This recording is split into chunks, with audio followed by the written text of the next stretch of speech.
Tonight for a chance at a berth next Monday in Atlanta for a college football playoff national championship, and they play here at the Cotton Bowl in Dallas, Texas, as we are live on Scoring Gray Sports Radio from AT&T Stadium. Connor Canfield, Connor Schuh here with you. And Connor, the road's almost clear for both these teams. They got to get through one more game to get to a national championship, but this is going to be probably, you could say, the toughest test of the playoffs for both these teams here tonight. It sure is. A lot of people regarded Oregon as one of the best teams in the playoffs, and Ohio State was able to slay that dragon, and Texas had a similarly tough path. They downed Arizona State in what was a classic matchup that went to 2 overtimes and was ultimately capped off by that Andrew Mukuba interception near the goal line at the very end. But it has been all the emotions. Ohio State ran straight through Oregon, and Texas, of course, had that close matchup. But you look at it now, and these two teams, they're known for their defense, 2 of the best, highest class in the nation. I think that's what everyone knows them for. Of course, they've got high-flying offenses that garner a lot of respect amongst all the conferences in the college football playoff itself, but this game is really going to be won on the backs of its defenses. It absolutely is. I mean, Connor, both these defenses, 2 of the best in the nation. You look at the passing battle. Obviously, you got 2 veteran quarterbacks in Will Howard and Quinn Ewers. The back ends of these defenses both gave up just 4 passing touchdowns in the regular season. For Texas, that's fewest in program history, tied to the 1972 team. For both these teams, that's tied for 2th in the FBS. This year, this is going to be a grind for both these teams, obviously, here tonight. So, I mean, just the passing attack could certainly be the key, but you talk about that quarterback battle. Obviously, we know what Will Howard can do. Obviously, he's shown a tremendous playoff so far. 41 for 55, 630 yards, 5 touchdowns in the wins over Tennessee and Oregon. And then on the other side, you got the veteran in Quinn Ewers, who, of course, is a former Ohio State Buckeye. He was there for a cup of coffee, you could say. Never really played too much. Got a couple of snaps against MSU in that route back in 2021, but now he's in his senior year. He's come out and said to ESPN College Football Insider Pete Thamel, he's not coming back next season. He's going to the draft. So potentially the final games for both these veteran quarterbacks here on the field. So you can only imagine how big this game was for Quinn Ewers already, and some thought maybe he was going to enter the transfer portal because of the impending Arch Manning, who's, of course, his backup and will almost 100% start next year for these Texas Longhorns. So for Ewers, he could sense it was time to get out of Texas next year, and he says he's going to go to the draft, and he's had some good games, and Arizona State was one of them. Well over 300 yards, 3 touchdowns. Did have a tough interception in that 4th quarter, but certainly made up for it with 2 very impressive quick drives in the overtimes, especially with the 1-play touchdown to Gunnar Helm in the second one that ultimately was the game winner. But he's been maligned as well, has thrown 11 interceptions this year, has had some struggles in the big games, but he's also thrown for 29 touchdowns on this season. So he's a guy who's playing to improve his draft stock and potentially get himself a really, really nice career in the NFL. But in Will Howard's side, obviously the same thing is at stake. He's in his 5th year, first year at Ohio State, coming in from Kansas State, and he couldn't have been much better than what you would have asked for. He was all right at Kansas State, all Big 12 second team last year, but this year an all Big 10 third team quarterback and one of the most efficient players in the nation through the air, over 73% completion. And you mentioned those college football playoff stats earlier. They really just speak for themselves. He's been incredible and has improved his draft stock himself. So the quarterback battle is going to be something that I think everybody will be entertained by tonight. And obviously, Connor, too, you talked about Will Howard and his stats this college football playoff. Ohio State as a team, they're averaging 318 passing yards and 106 rushing yards per game in this college football playoff. Nearly 500 yards per game. They have been so huge in this playoffs, and really just the big start, too, has been such a big part for this Ohio State team. They've gotten out to 14-0 leads and 21-0 leads in the first quarter in these first 2 games. If they can come out here on their first drive and get another start, you got to love what you got if you're Ohio State, just sticking to that formula, and it hasn't proved them wrong yet. Certainly has, and even in that Oregon game, they got up to a 35-0 lead almost, before that final Oregon drive before the half, where they came down, scored a touchdown, and got a 2-point conversion and started to threaten a little bit going into that second half. But it has been all dominance in those first 2 quarters of football for these Buckeyes, and I'm sure they're going to slam their feet on the gas in this one too. And I think if they win the coin toss, it's imperative that they take it, because I think part of the game plan for them is starting hot. And I know Texas has the same idea as well. They scored 2 touchdowns before Arizona State was able to get on the board in that previous game. And, of course, that one ended up being much, much closer. But the fast start is very important for these 2 teams. Absolutely it is. So it's going to be interesting to see. Either one of these teams wins the toss. I wouldn't be surprised if either one of them took the ball and said, hey, let's put this in the end zone to start. So, I mean, that's going to be such a big part to look out for. We're going to take a quick step aside here, and we'll return with the national anthem here from AT&T Stadium. And we'll get you with some keys to the game after that, and then turn it over to Tyler and Awesome. So we'll take a quick step aside here on Scarlet and Gray Sports Radio. Since we have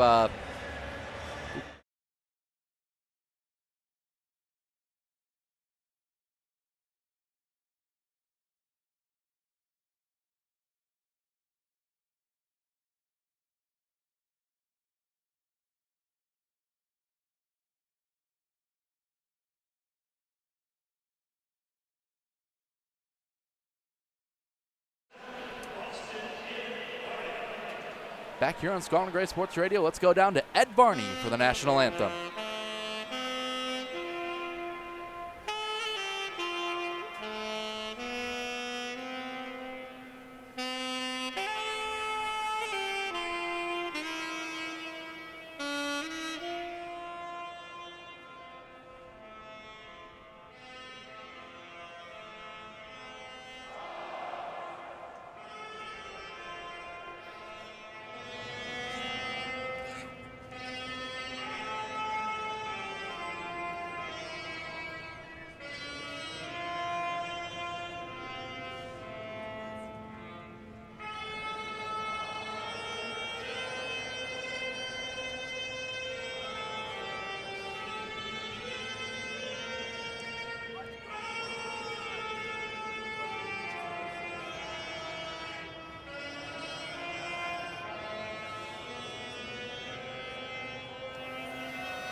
And what a tremendous performance there from Mr. Ed Varney there on the saxophone. Getting the crowd going here, just 9 minutes away from kickoff. Connor, before we turn this over to Tyler and Austin, let's hear some keys to the game for both sides here tonight. Well, first for Ohio State, I think it kind of speaks for itself. It's establishing that downfield passing attack to establish the run almost. A lot of people, you know, the phrase usually goes that you establish the run first, but for Ohio State, it's been a lot of the pass setting up the run, and you get in those play action concepts a little later on in the game after you get some quick strikes down the field with Will Howard and his playmakers.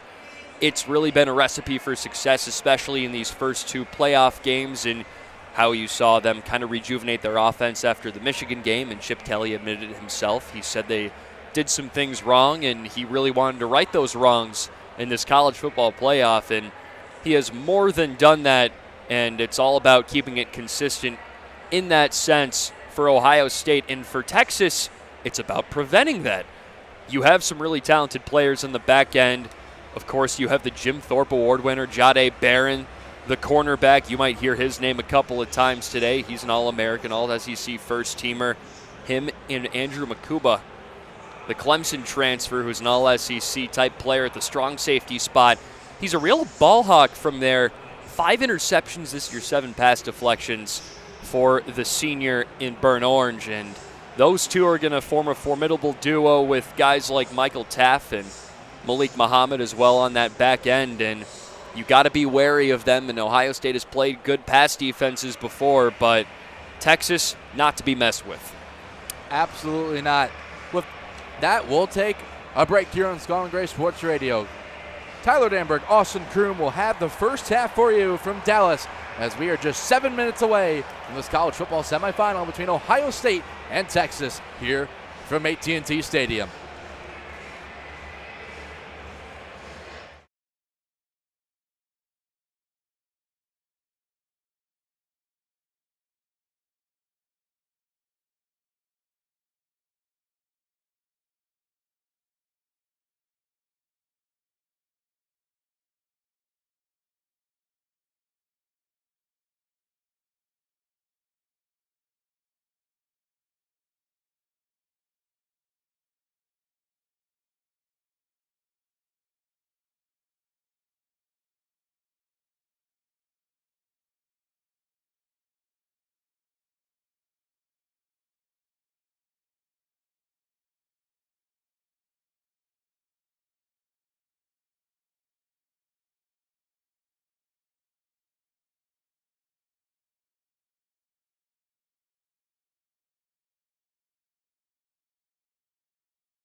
Two of college football's four winningest programs meet in the 89th Goodyear Cotton Bowl Classic and the College Football Playoff Semifinal inside AT&T Stadium in Arlington, Texas.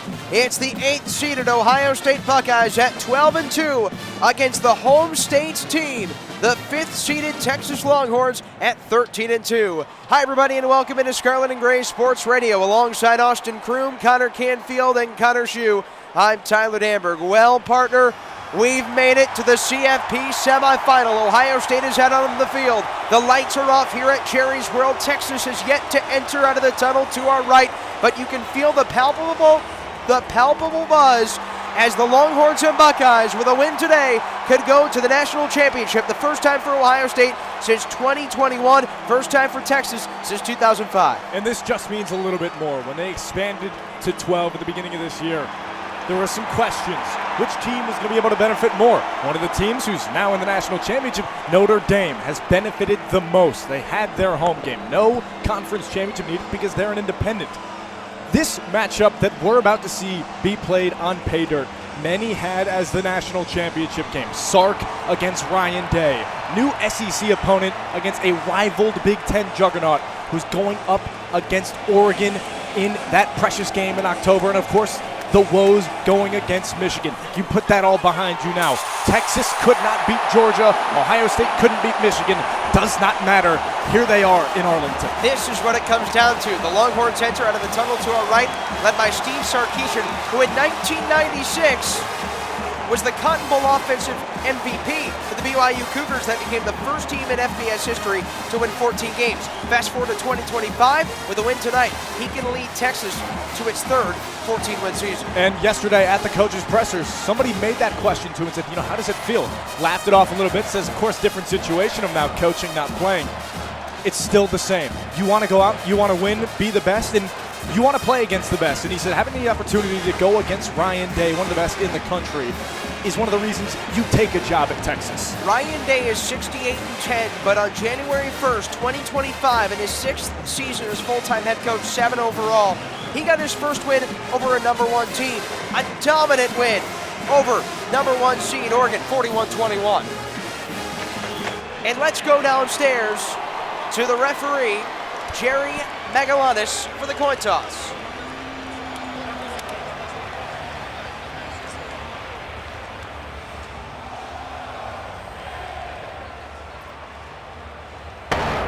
Captain, welcome to the college football playoff semifinals and to the Goodyear Cotton Bowl Classic.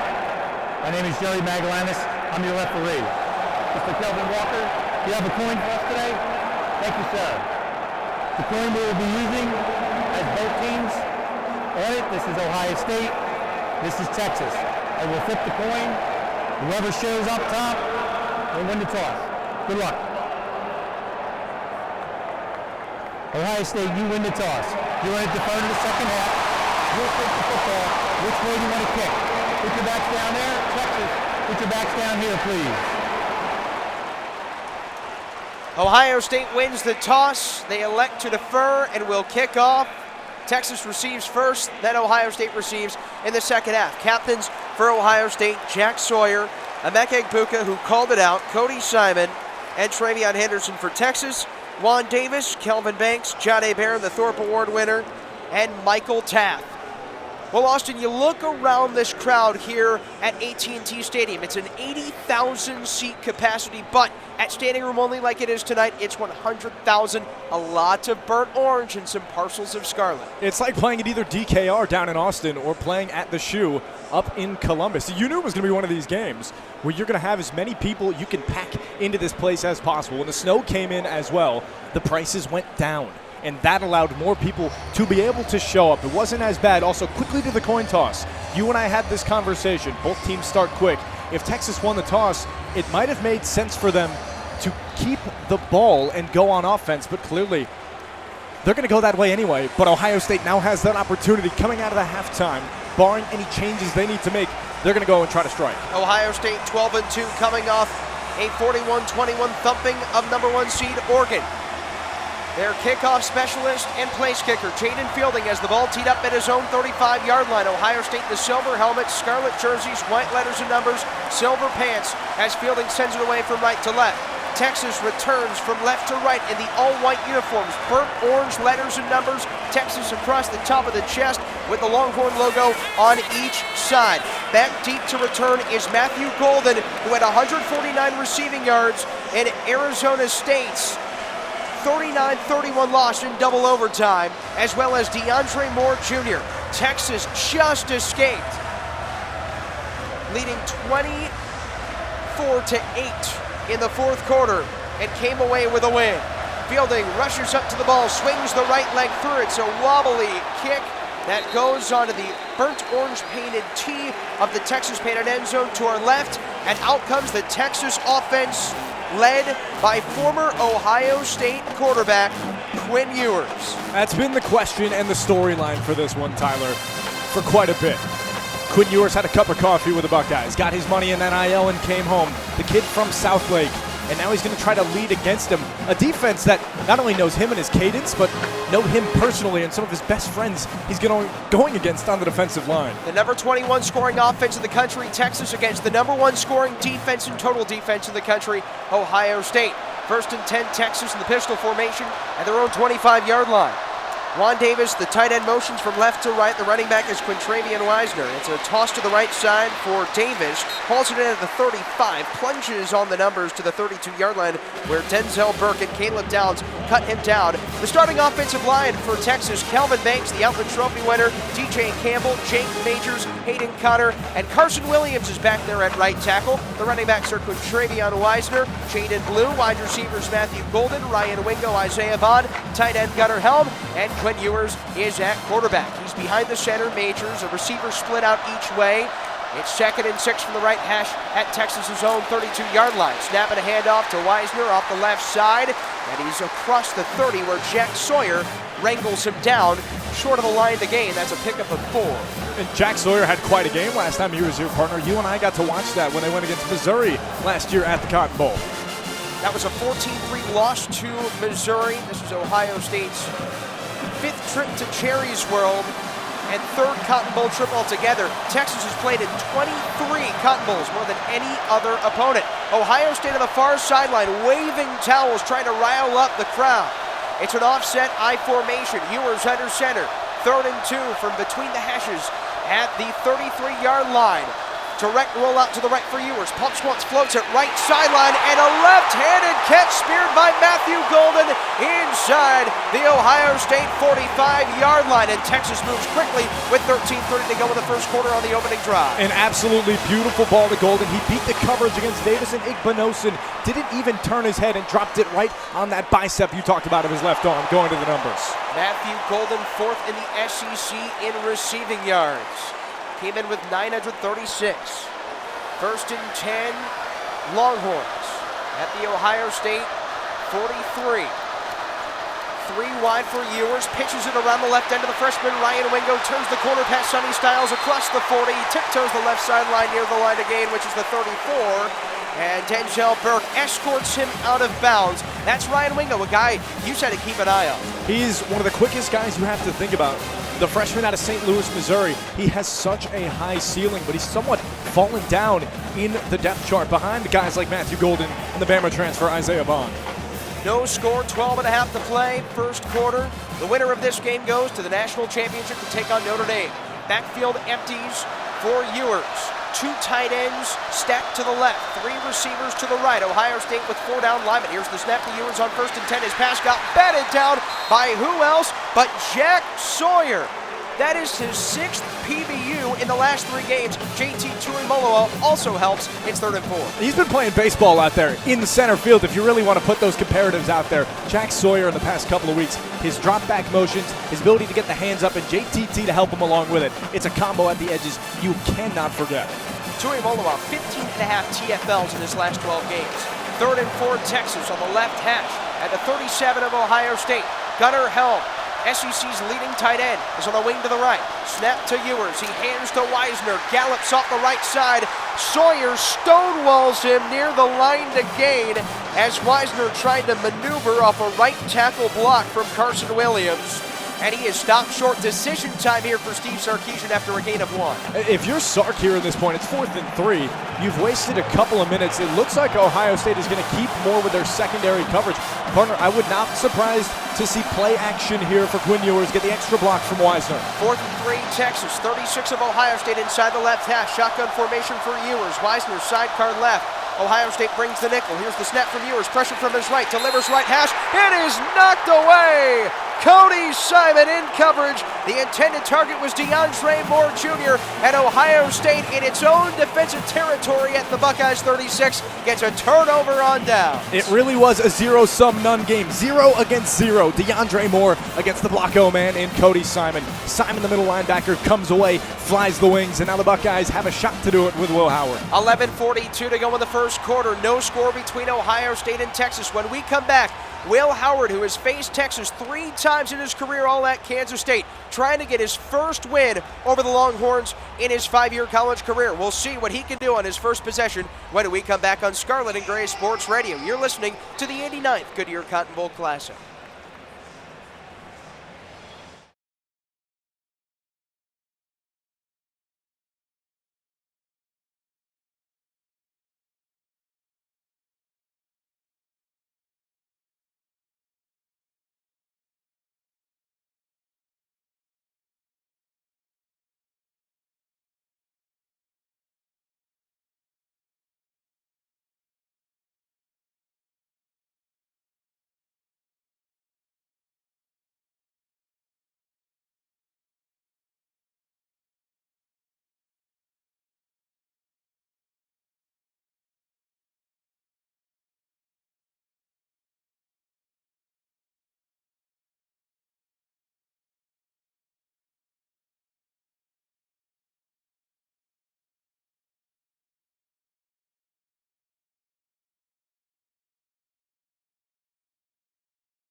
11:42 left to go in the first quarter of the 89th Goodyear Cotton Bowl Classic from AT&T Stadium in Arlington, Texas. This is the college football playoff semifinal between 8-seed Ohio State at 12-2 and 5-seed Texas at 13-2. Alongside Austin Crume, Connor Schuh, Connor Canfield, I'm Tyler Danburg. The Buckeyes have a 1st and 10 from their own 36 due to its stonewalling defense's 4th down stop against Texas, who had 4th and 3 after Matthew Golden got the ball well into Ohio State territory. And now, partner, out comes Will Howard, the leading quarterback in the college football playoff with 630 passing yards. I mean, you talked about Will Howard, who's faced Texas 3 times with his time at K-State back in the Big 12. He's had some big games, career high in yards. His career longest run, a 71-yard house call. He had a DKR back in 2021. He's played well against Texas. His biggest problem, did not have the pieces. Now he's got them. All he got to do is manage the offense. His starting offensive line from left to right: Donovan Jackson, Austin Sarabelt, Carson Hinchman, Taker Shabola, and Josh Fryer. The running back to the left of Howard is Quinshon Judkins, the former Ole Miss Rebel. Bell tie snap to Howard, feeds to Judkins around the left end, breaks away from Anthony Hill Jr., but he's cut down by the Thorpe Award winner John A. Barron for a modest gain of a few. And that's one of the reasons you have John A. Barron back there, is you play the boundary, but you can also allow Andrew Makuba, the strong side safety, to get along with him, and you need to do that for Judkins. Pick up a 5, 3rd and 5. Here's the snap to Howard. He gives to Judkins, careens off his own blockers, and is wrangled down by the big Baron Sorrell. And Judkins gains 2. It's 3rd and 3. The fact that he even got any yardage on that is very impressive. The churning of the legs for Judkins. But now 3rd and 3. You're in a precarious spot. You know the secondary is incredible, so is the line. You have to go mesh patterns here if you're Howard. Find an opening and make it easy.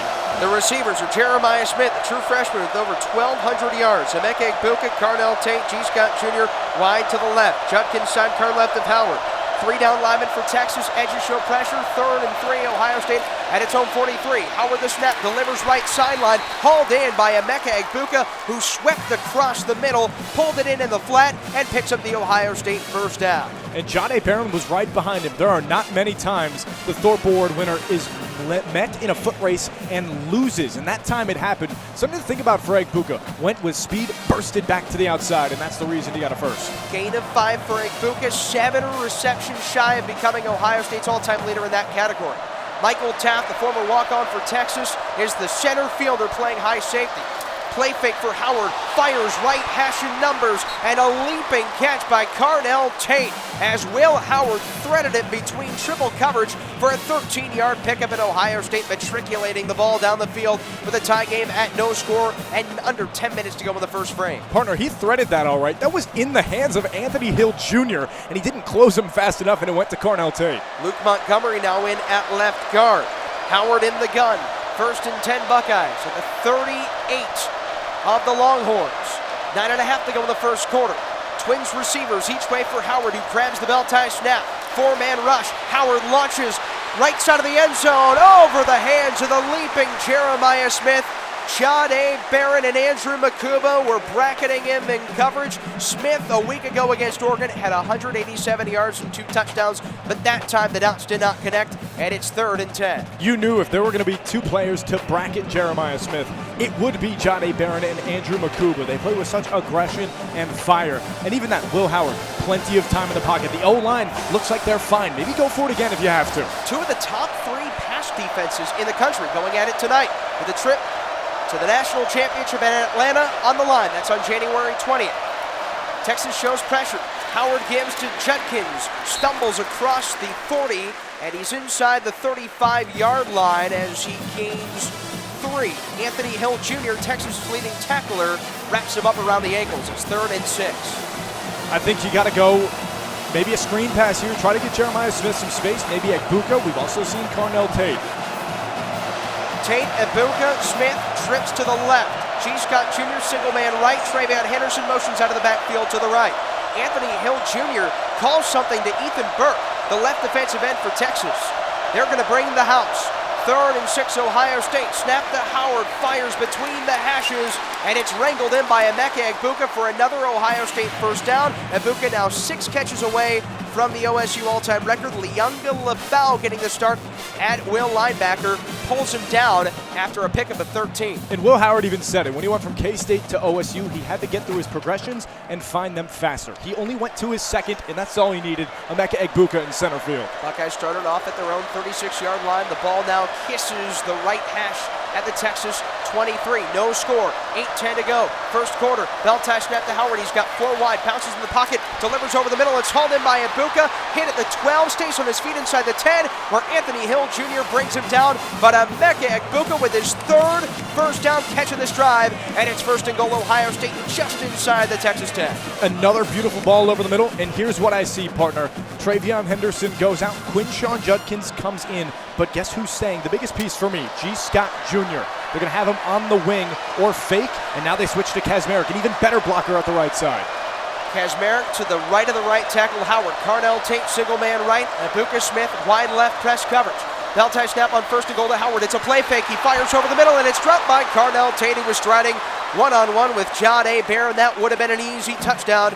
Still scoreless with 7:29 to go in the first quarter. It's second and goal Buckeyes. Sometimes you are just ahead of the ball, and it was a perfect pass, perfect throw. The head just comes up a second too early for Carnell Tate. And in spots like this, if you want to have those issues, you get them out now. Tate goes out for a progression. In comes Bennett Christian. Expect a potential run here.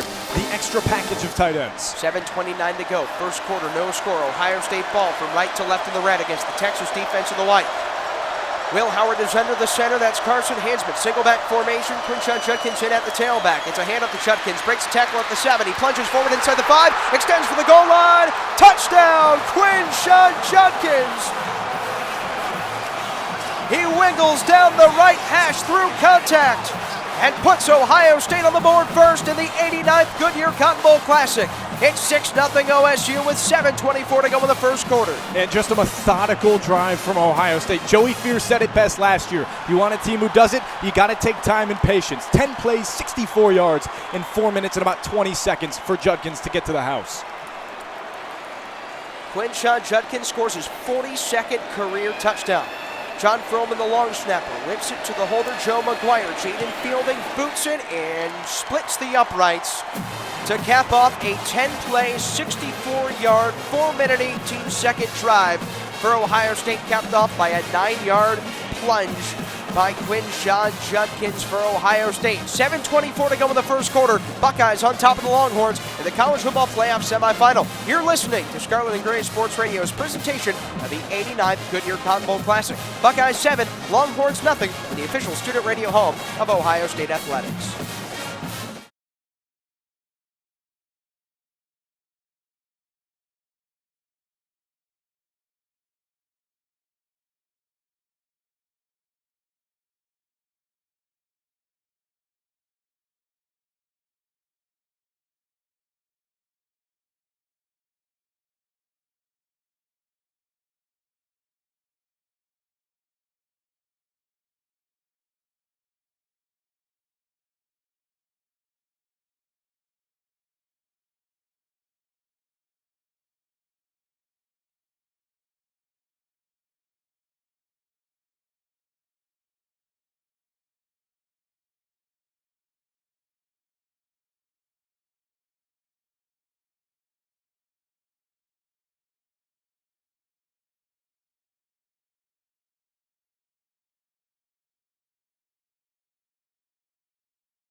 8-seed Ohio State leads 5-seed Texas 7-0 with 7:24 to go in the first quarter. It's the College Football Playoff Semifinal and 89th Goodyear Cotton Bowl Classic. Winner of this game takes on 7-seed Notre Dame in Atlanta at Mercedes-Benz Stadium in the National Championship on January 20th. He's Austin Crume. I'm Tyler Danburg. Ohio State's trying to get National Championship number 9. Texas seeking Natty number 5. First since 2005. Ohio State hasn't won since 2015. And the Buckeyes got off to the right start. Quinshon Judkins, a 90-yard touchdown. It seemed like maybe after Carnell Tate dropped the touchdown partner that things were looking a little less promising, but Ohio State cashes in, gets 7 points off a turnover on downs for the Texas offense. Sometimes all you got to do is give it to Q. He's just one of those players who's able to get that burst and get open. When you talk about Judkins, he's had 10 touchdowns every season he's played or more of college football, and he's now at 945 yards on the season. He's had 1,100 or more in his time at Ole Miss. He's trying to break that 1,000 plus in the Scarlet and Gray. Jaden Fielding will kick from right to left in the all-scarlet for Ohio State. Silver helmet, silver pants from right to left. Matthew Golden for Texas in the all-white has his heels on the goal line to our left to receive the kick. Fielding rushes up to the ball, boots it from right to left, and it sails out of the end zone. It's Texas painted to our left, Ohio State to our right, and Quinn Ewers takes the ball for the second time today for Texas. 2 of 4 on the first drive for 28 yards, 24 of those to Matthew Golden, but the Longhorns could not cash in a turnover on downs. The biggest shock to me in watching Steve Sarkisian and his offense is the first throw was to Juan Davis. Juan Davis had 1 catch for 8 yards in the Peach Bowl against Arizona State. He's the second tight end in their depth chart. Gunnar Helm is the main toter of the rock when he gets it, but Sark does love his tight ends. Can see anything. Just 8 catches for Davis. Gunnar Helm, the other tight end, the number 1 tight end, motions from left to right. 1st and 10 Longhorns at their own 25-yard line. 7:24 to go. First quarter down 7-0. Ewers sidesteps pressure to his left, and he is sacked by JT Tuimoloau and Cody Simon. Make that 16.5 tackles for loss in the last 13 games for Tuimoloau. That is a loss of 4. I mean, he's a freak of nature when you can get him going. And whatever's been happening the past couple of weeks with the O-line, or D-line, I should say, has really helped out. Matthew Golden, single man right with Davis and Igbinosun. It's a play fake, toss to the left hash, brought in by Moore across the 40, to the 35, and he's down to the 36-yard line. Jordan Hancock, the nickelbacker, brings down DeAndre Moore, who quickly moves the sticks. It's 1st and 10. And you could see it in that play calling. Cody Simon was playing more of a motion, expecting a potential RPO from Ewers, and just pinpointed right to the left of the middle linebacker. Ryan Wingo, motion man, right to left, 1st and 10 Longhorns. Their own 36-yard line. It's tossed to Wingo, accelerates up the left side of the 45, stumbles out of a tackle at the 50, inside the Ohio State 45, down to the 42-yard line. Ryan Wingo with a quick burst into Ohio State territory with 6:15 and ticking in the first frame. He is so shifty, he's so elusive. Igbinosun actually called it out, saw him go outside the numbers on the far side, points and goes, this is a screen pass, we need to be prepared. The lead blocker gets Igbinosun, Wingo cuts inside and finds more pay dirt. First down, 10 to go for the Longhorns. Left hash of the Ohio State 42. Ewers fakes the give to the whirling Wisner. Flushed right, throws right, and it's off the hands of the other running back, Quintravion Wisner. Now the Texas fans are reacting because it's live cattle. It's our boy Bevo in attendance. I wanted to see this dude for a minute. I was sitting down on the field hoping to see 2 people, Bevo and Matthew McConaughey. Saw neither, so hey, you take that as you will. McConaughey is down in front of the near left corner, just a reference. Don't tell me that. Texas has the ball on the right side of the field, attacking the end zone to our right. Split back formation, handoff to Jaden Blue, whirls off the right side, outside the right hash to the 40. Cody Simon greets him. Cody Simon, the Rose Bowl defensive MVP in Ohio State's 41-21 win over the Oregon Ducks on the first. There's some tough plays going up against the backs of Travion Wisner and Jaden Blue. And there's some of the best duos you've seen in the country, much like the Buckeyes, much like a team like Penn State, who just lost yesterday to MD. 4 down lineman for Ohio State, 3rd and 6, Texas. At the 38-yard line of Ohio State, shotgun formation for Ewers. Wisner, sidecar right, flags into the offensive backfield of Texas, and here's the call. Offense, number 56, 5-yard penalty, 3rd down. And that is on Cameron Williams, the right tackle, was hurt against Arizona State in the Peach Bowl. Redshirt freshman Trevor Gooseby started in his place, but Williams is back. Interesting note about Texas's offensive line. Before that, they were just one of 3 teams with the same offensive line combination. Ohio State, contrarily, has had 24 different offensive line combinations this year. 7-0 Ohio State over Texas, who has the ball, trailing with 5 minutes to go in the first frame. 3rd and 11, Longhorns, right hash at the 43 of the Buckeyes. Ewers takes the snap, pocket collapses, and down he goes! J.T. Tuimoloau thunders through the gaps and picks up his 2nd sack. Ty Hamilton conjoins on the stop. That is a loss of 5, and it's 4th and 16 Longhorns. The punt unit comes out. It's 4th in a parking lot, and if you're going to do that, you got to go to the Walmart. That's beside us here at Jerry World. This defense from Ohio State is playing some of the best ball we've seen in the past couple of seasons. This recruiting class for Day has found its apex at the right time. Michael Kern, the punter, takes the long snap from Lance St. Louis, belts it from left to right to the 10. And Brandon Innes signals fair catch inside his own 10-yard line on the left hash of a great punt by Michael Kern. You are literally not kidding. There is a Walmart right behind us. But with 4:19 to go in the first quarter, Ohio State has the ball in front of Texas, 7-0 on Scarlet and Gray Sports Radio. This is the 89th Goodyear Cotton Bowl Classic and the College Football Playoff Semifinal on SGSR.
With 4:19 to go in the first quarter, 8-seed Ohio State leads 5-seed Texas 7-0.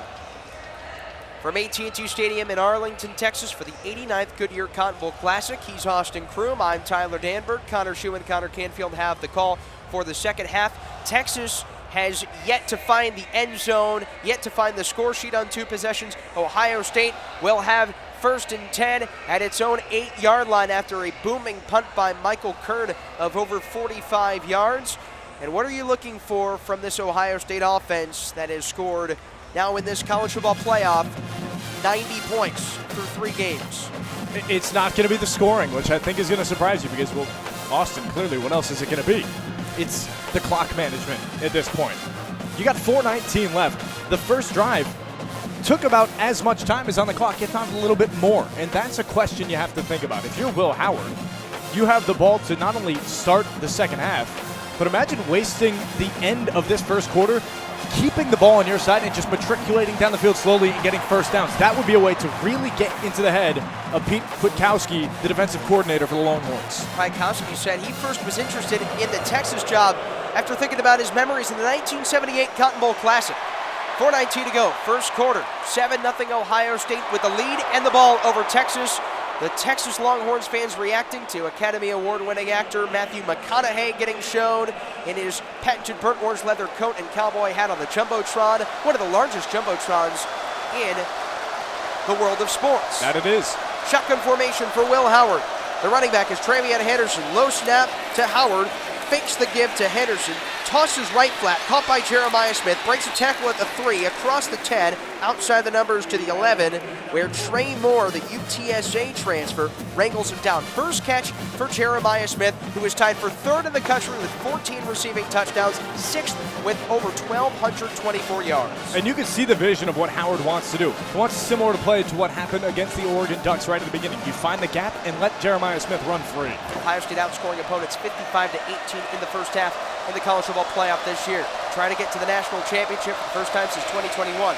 Snap to Howard. He's got 5 wide. Plenty of time. Flips it over the middle. It's hauled in by Carnell Tate, who weaves across the 25 and dances down to the 27.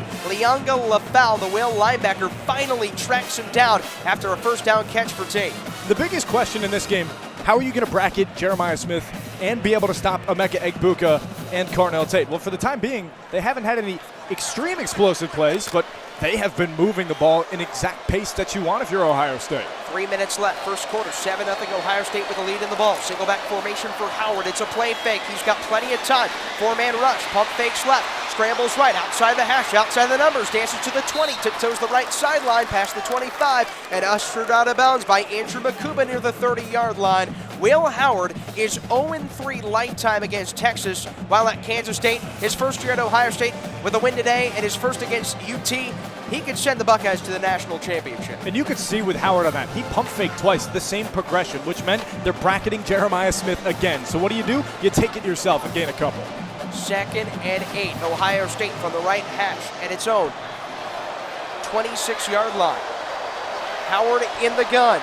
Judkins back in at running back. To the left of Howard, G. Scott Jr., extra tight end left, 3-down lineman. It's an end around to Travion Henderson around the left end. Gets a block from G. Scott Jr., prances up the left side of the 40, a head fake to the 45, and he's past midfield to the plus side of the turf. Travion Henderson off the end-around scamper, picks up over 20 as Vernon Broughton tangles him out of bounds. The fact that the defensive tackle in Vernon Broughton has to chase Travion Henderson as far as he did just showed the amount of open space that he really had on the left side of the field. 22-yard gainer for Travion Henderson, who leads the Big Ten with 7.3 yards per carry. He's out wide to the right with Jeremiah Smith to the open side of the field, trips to the near side boundary left. Here's the snap to Howard, under duress, chucks it across the middle. G. Scott Jr. plucks it out of the midair, and he's inside the Texas 40 to the 38 for a first down pickup of 10. Anthony Hill Jr. whirled him down. G. Scott Jr. didn't even realize he came away with it in double coverage. Partner, I don't think anybody really did in AT&T Stadium. It looked like it went right to the hands of Anthony Hill Jr. G. Scott Jr. luckily came in as a recruit, as a wide receiver. That might have helped him out there at the tight end position. 1:10 left in the first quarter. 7-0 Ohio State on the precipice of some more points. Howard in the gun. Henderson sidecar right. 4 wide. Egbuka motion man left to right. He needs 5 receptions to break KJ Hill's all-time receptions record. Howard hands to Henderson, and he's upended between the right guard and right tackle. There to make the stop was Alfred Collins, but then Collins is intermeshed with some extracurriculars, and flags fly. Let's go down to the field for the potential call.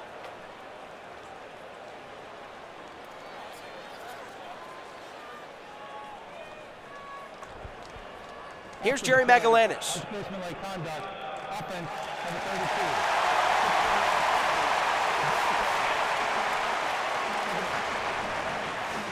Travion Henderson called for unsportsmanlike conduct.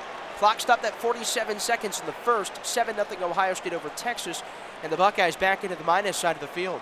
Partner, Ohio State was 17th in the country in penalties. This is a stat you want to be lower in. They came in with 57 for 520 yards.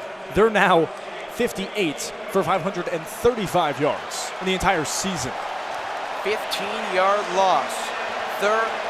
Second and 24 Buckeyes at their own 48-yard line, crowd in full throat. Jeremiah Smith is on a wing to the left. You'd have to assume he's going to be in motion. 2 high safeties playing 2 yards in front of the initial line of scrimmage, which is the Texas 38. Belt-tie snap to Howard. He fakes the give. It's a design run, and he is swallowed up by Ethan Burke, the 6'6", former lacrosse star. Gets Howard for a loss, and it's 3rd and a mile. You got to just punt here. This is a spot you can't force it. It's the final 25 seconds, so it's going to tick down and go to the second quarter. But if you're Ohio State in this spot, you just got to run and then eventually punt. So at least try to get something if you can. Judkins is the setback to the right of Howard. 11 seconds left now, 10 seconds left. First quarter here, it's 3rd and 26. Buckeyes at their own 48-yard line. 4 wide, a single man right. That's Jeremiah Smith. Snap to Howard, deep drop, floats it right flat, hauled in Judkins, angles left to midfield, and he's plunged down by Michael Taft, Vernon Broughton, and Gavin Holmes, the Wake Forest transfer. 4th and 21 after a pickup of 5. And Ohio State sends up the punting unit, but that is the end of the first quarter. A Quinshon Judkins 9-yard run. Here's the difference. Ohio State outgains Texas 122-71 in the first frame and leads the Longhorns 7-0 on our way to the second. When we come back on Scarlet and Gray Sports Radio, Austin Crume has the call for the 89th Goodyear Cotton Bowl Classic on the official student radio home of Ohio State Athletics.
Back here, start of the second quarter in Arlington. He's Tyler Danburg, I'm Austin Crume. Ohio State leads 7-0 in the college football playoff semifinal. Partner, it was Quinshon Judkins who had that 9-yard rushing touchdown, but Ohio State in a precarious spot, 4th and 21 on the 49-yard line.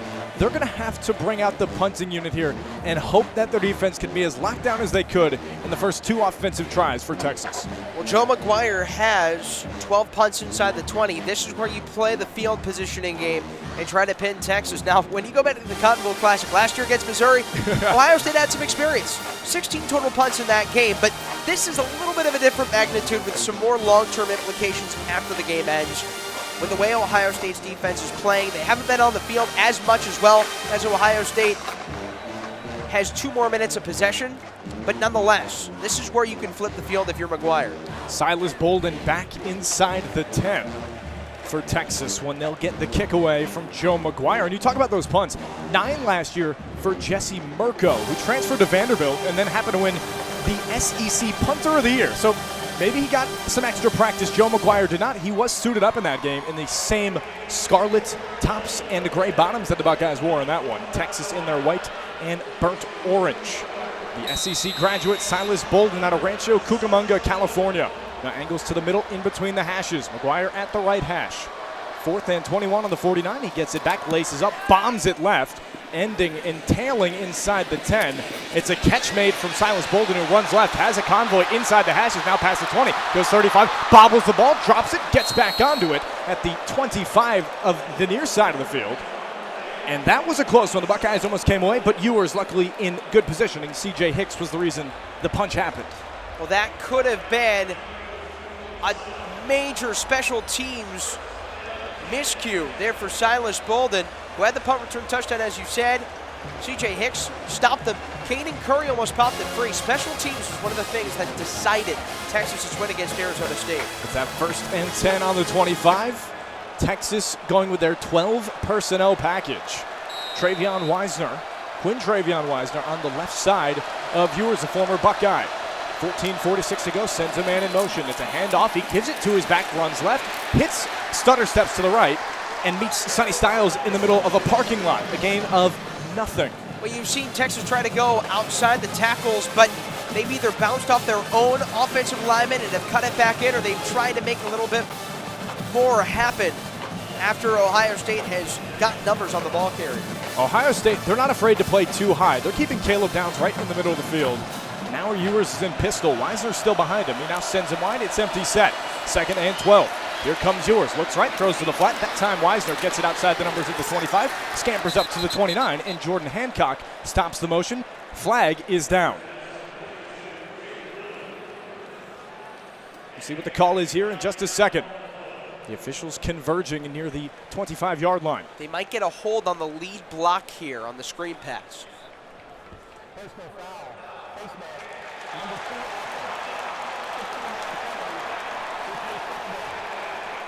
It's a face mask call on Texas.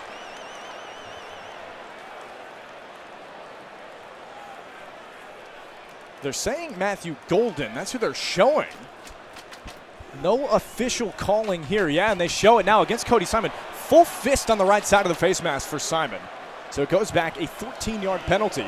3rd and 6 on the 29. 14:05 to go. Ohio State up 7-0 against Texas. Texas moving right to left. The Ohio State painted end zone behind him. Ewers sends a man in motion to his left. Empty set again. 2nd and 6. Here it goes. Steps up in the pocket on the ladder. Drops it off DeAndre Moore right in the middle of the field. Hits it to the 26-yard line, and Cody Simon is able to get in time. No hands in the face that time. And it's close here, partner. They give it to him 1st and 10.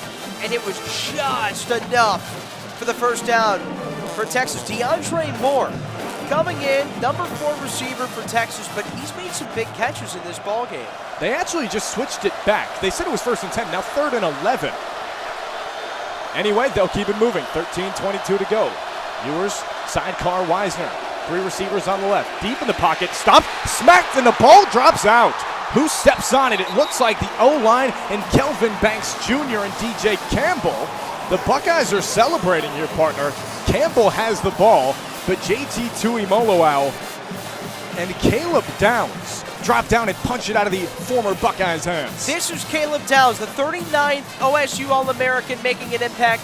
Lathan Ransom and Davison Igbenogson, those are all defensive backs, by the way, getting into the backfield. Those are 3 DBs that leak towards Quinn Ewers. If you're Texas, there's no way you can stop that. It's now 4th and 21. Michael Kern, the kicker, gets it in the end zone, right at the precipice of it, kicks it to Caleb Downs, who gets it at the 30, stops right in the middle of the hatches, gets one way, spins back the other way, right into a Longhorns padding in the middle of his chest guard. Downs has it in a precarious spot inside the 30, but Howard's going to be able to move left to right. And the defense for Ohio State stepped up in a spot where they needed him. Stop the run and stop Ewers while adding some carnage along with it. Buckeyes up 7-0. We'll step aside at the 89th Cotton Bowl Classic.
$12:28 to go in quarter number 2. Ohio State 7, Texas 0. He's Tyler Danburg. I'm Austin Crume on the student radio home of Ohio State Athletics. Partner, Texas, when they win on the ground game offense. That is questionable and somewhat unquestioned based on the factors of Blue and Wisner. When both of them combine, you can get 250-plus yards. Currently in this game, they have 70 total yards, 75 of them are passing, and -5 rushing yards, much like they did to Oregon last week, -24. And what do you get? You get 29 yards behind zero for the last two opponents Ohio State's run defense has faced. I think part of that is because Texas is playing down and they've had to pass to get on up. It's one of those things that why do something against the grain when the grain is working well? The air has worked incredibly well for Texas. Now, pass protection could probably be tightened up a little bit more as Ohio State started to get feisty on the extra pressure, but when you're throwing the ball for 60, 70 yards for Texas, Quinn Ewers is playing a strong ball game so far, 6 for 9. Why keep it on the ground when it's working in the air? Howard has had some good passes as well. He's gotten them to Emeka Egbuka, Carnell Tate, G. Scott Jr. So far, he's not had a gain of 20-plus in the air, but so far in the playoffs, he's 7 of 7 on yards past 20 when he goes for it. So now the Buckeyes 1st and 10 on 34. Moving left to right, Texas painted end zone to their left, Buckeye fans to the painted end zone to their right as well. That's where OSU resides with the college football playoff logo. The trip set to the left. G. Scott now in the slot. Howard gets it, runs left side, throws on the move, gets it to Carnell Tate right in the numbers, pushes his way 3 yards shy of the sticks. Malik Muhammad shuffles him out of bounds. Because of the attention that Jeremiah Smith and Emeka Egbuka are going to get with Texas's top DBs in Jahdae Barron and Malik Muhammad, Carnell Tate's going to be open up, and that time Muhammad had to sag back in coverage and then come on over to Tate, who was wide open. If he keeps slipping through the cracks, he could be dangerous for OSU today. 17 gains 7. It's 2nd and 3 on the 41. 11:57 to go for Howard. He gets a low snap, throws to the screen again. Tate has it, shovels in between his ushers, finds a gap, gets past the chains, and then some. The first down comes for the Chicago native, Anthony Hill Jr. Stops before he finds green grass. Just a quick pitch and catch. This is what Ryan Day likes to do in early down scenarios. He's done that time and time again over his 6 years. Now, Chip Kelly's the play caller.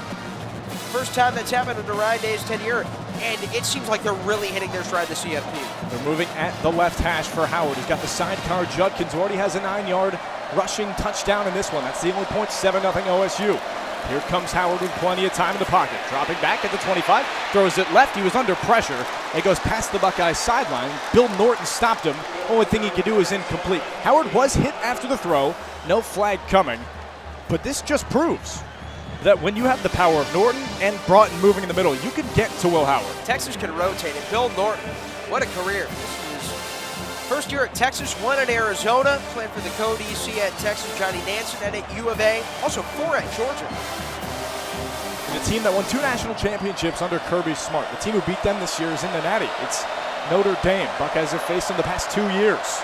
Ryan Day's 2-0 in those games. Howard is 2nd and 10, looks right, quickly strikes it down to Jeremiah Smith, who catches it at the shoulder, left side, shuffled out of bounds at the 45-yard line. The mustard thrown out of the field inside the near side numbers. G. Scott Jr. was working on Jelani McDonald, and the Longhorns fans erupted in acclaim. So that makes one to think this might be coming back on 88.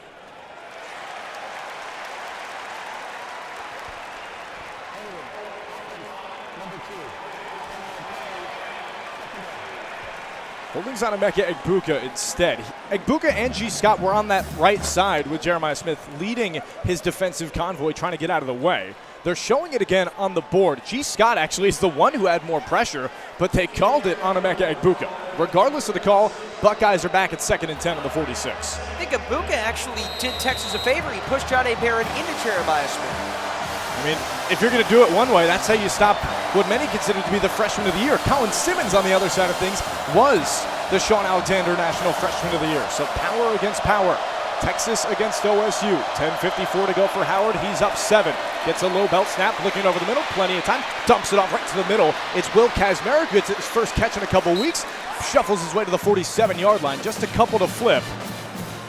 And Colin Simmons chased him down from the left side edge. Austin, Ohio State does not have Cade Stover, a top-round pick by the Texans last year.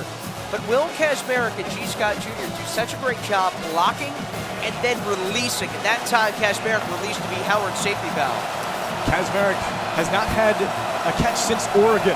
The first time around on October 12th, he had a massive gain of 20+. The Buckeyes still need some more to go, left to right, 3rd and 8.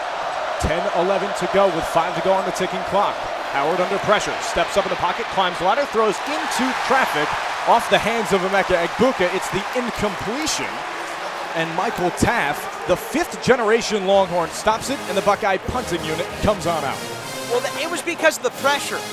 Will Howard had his read across the middle. That was going to be a completed pass to Emeka Egbuka, even in a tight window, but Howard was under duress immediately. Bill Norton Jr. got his hand in there, and he had a great spurt on that drive.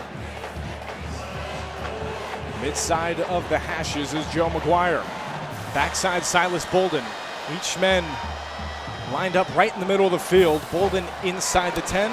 McGuire at the 27, who boots it with the left leg. That time still going to left, spiraling inside the 10. Jermaine Matthews has a shot. It bounces backwards, bounces forwards again, trickling towards that right side hash, stopping it at the 8-yard line.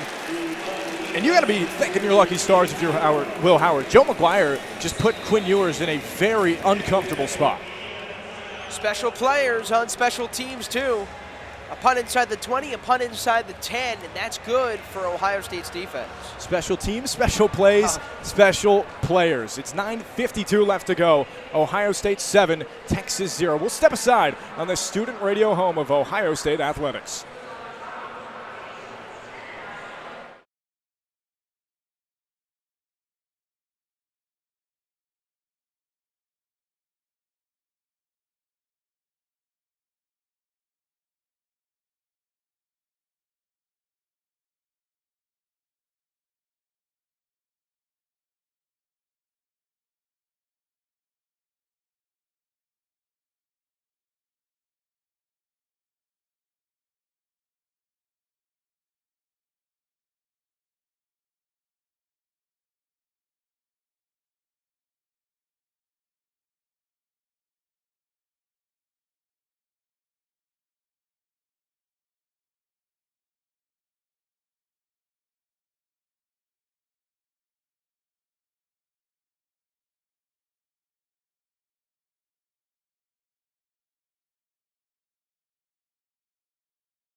Back at the college football playoff semifinal.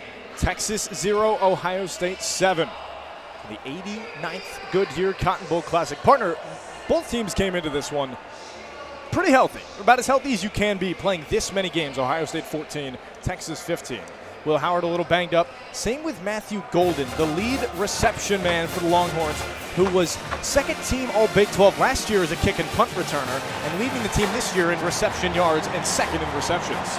He went back after the face mask penalty. His face mask was grabbed the face mask, I should say, and he went back to the locker room, and they were taping up his ankles, according to Connor Canfield. So we'll continue to monitor that situation. It appears he's not on the field right now and not on the sideline right now. We'll keep you posted on that. Very similar game to what you and I watched last year. We talked about it a little bit. More punts, but the defense has really been the name of the game in this one, as it's 9:52 left to go in the second quarter, and only Ohio State has scored on a rushing touchdown. That was a 9-yard carry from Quinshawn Judkins, the former SEC man out of Ole Miss. And now the new team to the SEC, the Texas Longhorns, are moving right to left, and they're in a tough spot. 1st and 10 on their own 9-yard line. Quinn Ewers inside shotgun slot. Trey Wisner to his right. He gives it to his sidecar. Russell's right. Gets outside of the hashes at the 15-yard line. The Ohio State defense stops him. Ty Hamilton, who's pushed around a little bit after the play. A gain of 6 for the man back. And that's what they need right there. A little outside zone, a sweep across the right tackle. Get Carson Williams a chance to pave the way. Ewers now inside the pistol. Wisner still behind him. One single man, far side left. It's Silas Bolden. Ewers now going max protect on the O-line, barking out his signals to Jake Majors, his center, who gets a snap back from him. Still again gives it to his main backer, Trey Wisner. Barrels forward, lowers the crown, not a targeting way.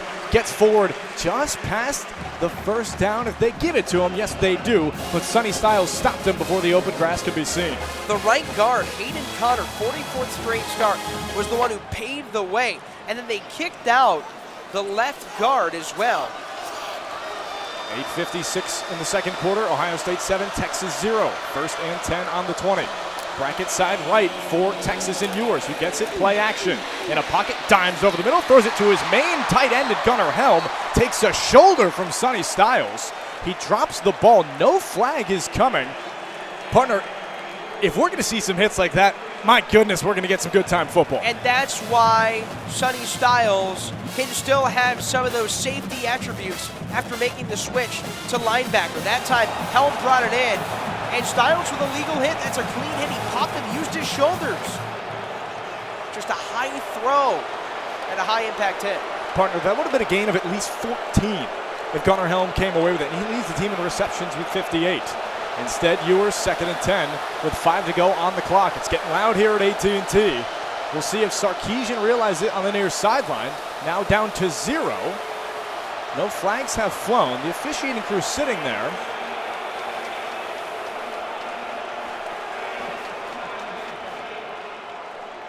Seems like they'll have to reset the play clock, if anything. Nobody really knows what's going on. Ohio State on one side with JTT trying to kick his legs and stay warm, and Quinn Ewers in this offense just kind of standing there motionless in white.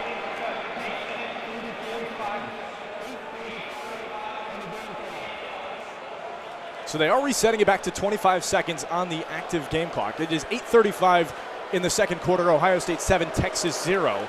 But clearly a miscommunication between upstairs and what's going on down on the field. Ewers will work through it. Just heard the whistle here in Texas. You guys at home know the importance of this game. Ewers has it, play action, dumps off left. DeAndre Moore has it. Blanket coverage from Jordan Hancock on the left side of the field.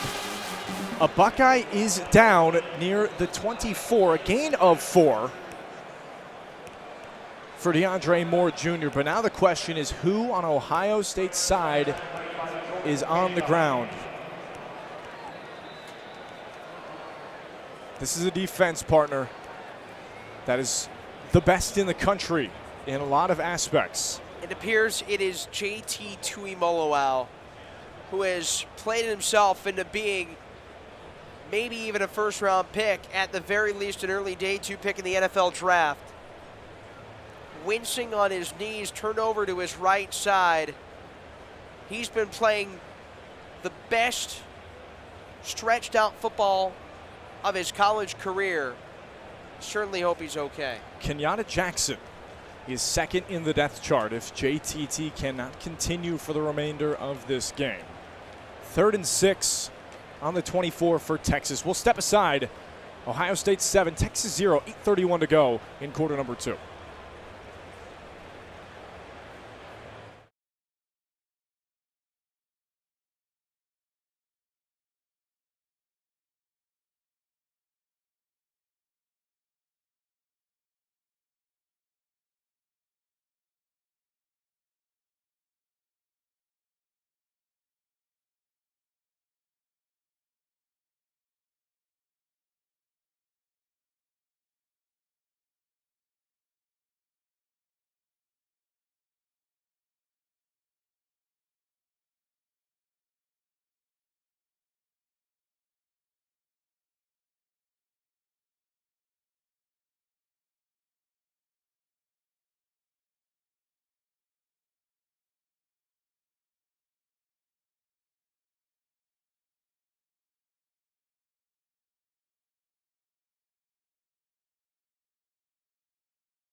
Play continues back at the 89th Cotton Bowl Classic. Ohio State 7, Texas 0.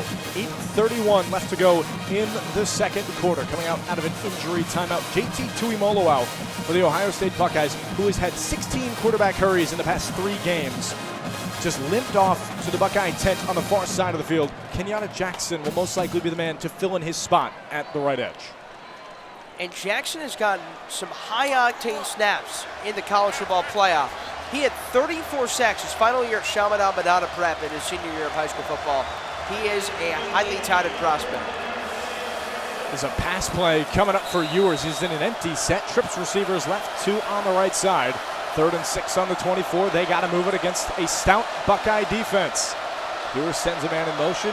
Stutters, steps back in the backfield, and Ewers has it with the clap. Looks right, chucks it over the head of his defense and the offense. An incompletion, Ryan Wingo, the intended target. The Ohio State defense stopped him. Jordan Hancock played the outside perfectly. They have the check down on the right side, but Ewers had his read going to the left sideline and threw behind Ryan Wingo. With Wingo's speed, if Ewers threw it a lot out in front, Wingo might have been able to catch up to it, but Jordan Hancock jammed him. Caleb Downs back at the 31-yard line. He's closest to us. Right in the middle of the field, Michael Kern, the punter and place kicker, hits a spiral ball that's going right side, far side. Caleb Downs fair catch at the 35 before any Longhorns can touch him. Buckeyes will set up their shop near the left hash with the Texas defense now going to try to play with a little bit of momentum. They force the Buckeyes to punt. And back-to-back, and you can hear that man yelling. That's Ryan Day down on the field trying to get his guys hyped up. Yeah, Ryan Day, we got to go to a practice earlier this week, and it was even before practice, and Ryan Day had a similar timbre in his voice to what you just heard in the crowd effects. He is fired up. You're seeing a different Ryan Day at this point in the season than normal. If you just heard any background noise, that was Will Howard giving out the play inside of the huddle. He's under center. Travion Henderson about 6 yards behind him, right at the college football playoff semifinal logo at the 25-yard line. It's 1st and 10 on the 35. It's a handoff to his main back, number 32, Travion Henderson. Runs in between the tackles, stopped by the Longhorn front. A modest gain, if any, going up against a stout front four between Bill Norton and Vernon Broughton. And a gain of absolute zip, 2nd and 10. And now Bill Norton, who stopped the play, down on one knee. Well, Bill Norton, if you go back, Norton played almost that entire Ohio State drive, the last one before this, and was wreaking havoc. So you'd have to assume he's pretty winded going up against this Ohio State offensive line that has been really impressive. To think that they have succumbed to the fewest sacks in the Big Ten, top 10 fewest in the country, down the Remington Award winner at center, down a potential 2nd or 3rd round left tackle, and down your backup left tackle for the season. JT Tuimoloau is running up and down the Ohio State far sideline. His left ankle is taped up. It's going to take a little bit of time to get back into it. He leads the team in sacks with 11.5, and TFL's with a couple underneath, about 8.5, but he leads the Big Ten in sacks. And you're now at a point in the season, partner, where we have heard both head coaches say this is like the NFL season. Texas has played 15 games, Ohio State has played 14. It's whoever can stay the healthiest and deepest on depth is going to make a run for the title. Both teams are going to do that. If they win, they go on the 20th down to Atlanta to face Notre Dame. 2nd and 10 on the 35, 7:40 to go in the second quarter. It's a give to Quinshon Judkins, who runs outside the right hash, lowers his shoulder, gets hit big time by Andrew Makuba, getting closer to the 45-yard line. Flag flies in the backfield. And Ohio State will back it up. And now the offense is going to have to reshift their game plan.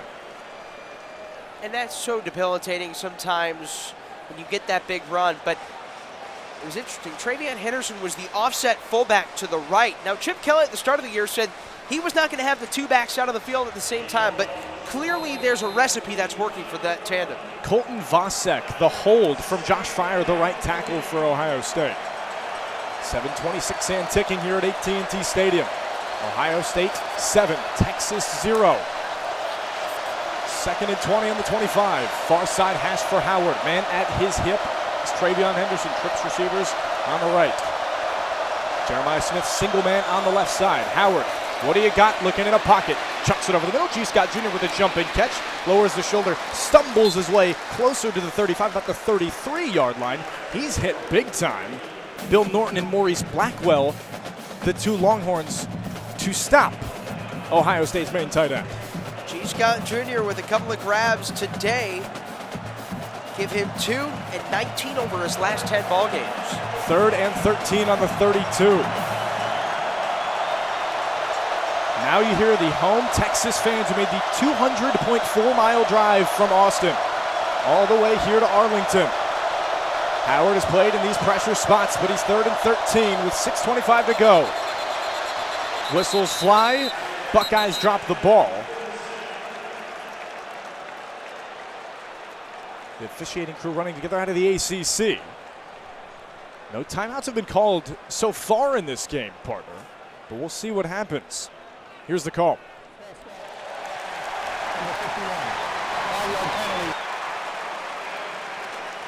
False start on Luke Montgomery, who's playing between left guard and right guard, depending on the situation. And Luke Montgomery has played the bulk of this game. Austin Cerebell got the start, but make no mistake, Luke Montgomery, with over 60 snaps in his previous 2 playoff games, he's been the main guy at that spot. Even harder now. 3rd and 13 on the 27 after the 15-yard penalty. Howard going with the silent count from his center, Carson Hinsman, who rips it back to him. Laces up for Howard. Chucks left side over the defense. Cardinal Tate with a stutter step, catches it, drags the right toe down, gains a couple, at least gets back to the sticks. But it is not enough to get anywhere close, and out comes number 42, Joe McGuire, again another punt. Give credit to Texas's defense. They dropped 7 there. Cardinal Tate with a pro-level catch and Will Howard with the pro-level throw, because basically you have to find a soft spot in the defense to even just move the ball down the field. It's 4th and 3, 5:34 to go. Ohio State 7, Texas 0. Joe McGuire gets it, left hash, boots it again. The Aussie from down under here in Texas gets it to the 12-yard line to Silas Bolden. And it's been a back and forth field flipping contest for both teams the past couple of minutes. And you know what? It's been a change of pace because Ohio State have scored 83 points in the last 2 playoff games, and Texas has scored 75. So these are 2 of the highest scoring teams in the CFP, and they're now getting to showcase one of the main units that has gotten them to this point, the defense. If there's a question of, oh, is this game going to be high flying? Remember, just yesterday, Penn State and Notre Dame started off to a point 3-0. There's plenty of time in this one. 5:22 to go in the second. Don't go anywhere. We'll step aside at the 89th Cotton Bowl Classic.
A minute to go until we're out of the timeout. He's Tyler Danburg. I'm Austin Crume here in Arlington, Texas. Ohio State 7, Texas 0 with 5:22 to go in quarter number 2 at the College Football Playoff semifinal.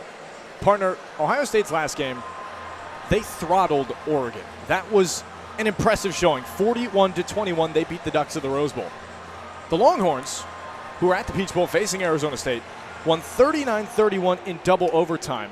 And now two high-flying offenses and even better defenses have been stuck to a combined 7 points through 15 or so minutes of football. If you're going to want it anyway, that's probably the way you're going to want it. No doubt. Keep it as defensive heavy. Slow down the situation for both. Keep it fun for us here and you guys at home.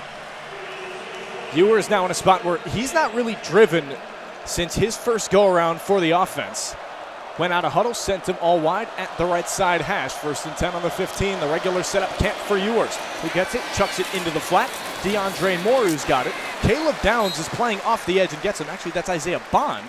And Igbinosun stops him as well, the former Alabama transfer, who didn't have any catches last week against ASU. Isaiah Bond's arguably one of the fastest receivers in college football. First in CFB history to reach over 22 miles an hour in game. But he was held without a catch, dealing with a high ankle sprain, limited in that game against Arizona State. First time he's been able to get a touch today. We talked about Matthew Golden. He's standing on the sideline as well, much like JT Tuimoloau out for the Buckeyes, who they're dropping 4 down linemen. It's 2nd and 2 on the 23. It's a pitch to the left for Wisner, who gets it in the open field, cuts through a hole. Igbinosun on the left side, right in front of the 30-yard line. The sticks move. They played him well, and Sark has a first down. And Jaden Blue is your big gainer guy, averaging over 5.5 yards per carry. A quick little shovel to the opposite side. And that way, Davis Igbinosun pops him, but Blue was able to trudge forward. Gunnar Helm moves in motion, right side to top side. Now he's in the slot. Man at the hip is Wisner, still of Ewers. He gets a man to go behind him as well. Here comes, gives it to his back, cuts up the middle, meets the chest guard of Caleb Downs, who wrestle tackles him to the ground right near the Goodyear logo at the 25-yard line. A gain of 5, 2nd and 5 coming up. Caleb Downs still has not missed a tackle this year through now 15 games. Absolutely remarkable. 3:48 to go and ticking. OSU 7, UTA 0. Ewers empty set. It's a pass play. Drops it back right side hash with plenty of time. Throws a loft ball over the field, over the head of his intended target by about 5 or so yards. DeAndre Moore, who had the first touchdown in the Peach Bowl. Lathan Ransom, the third-team All-American, stopped him in coverage. You know what, Austin, I like that from Steve Sarkisian to go empty set on 2nd down, take a deep shot. Lathan Ransom, though, was ready for it. He was playing center field right around midfield. And now it's 3rd and 5. Caden Curry goes out. Kenyatta Jackson back in for the Rushman package on the edges. Jack Sawyer on the opposite side. Ewers man back at the hip is Wisner. It's a man in motion, far side, top side. Here comes Ewers, 3rd and 5 in a pocket. Chucks a strike over the middle, in and out of the hands of Isaiah Bond. A jumping catch in the O and the Cotton Bowl logo at center field, and a missed chance for UT. It's 4th and 5. Well, Bond was open. It was a helmet-eye throw, and he scissor kicked it up into the air, and he came down with it, but well, his legs were flailing. His kneecap hit his face mask, and it jarred free.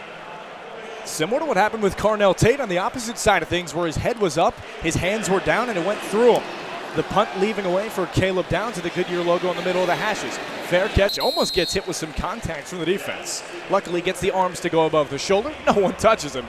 And the Buckeyes have 3 minutes and 23 seconds to move with their offense. Partner, if you're Will Howard in this spot, what's the start trying to drive a decent chunk of the field on the 27? Similar to their last possession, open it up with a couple of medium passes to the boundary, like they did for Carnell Tate.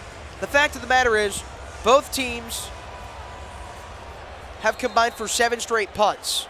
And when you look at it, it's a sluggish set of offenses against 2 really good defenses right now.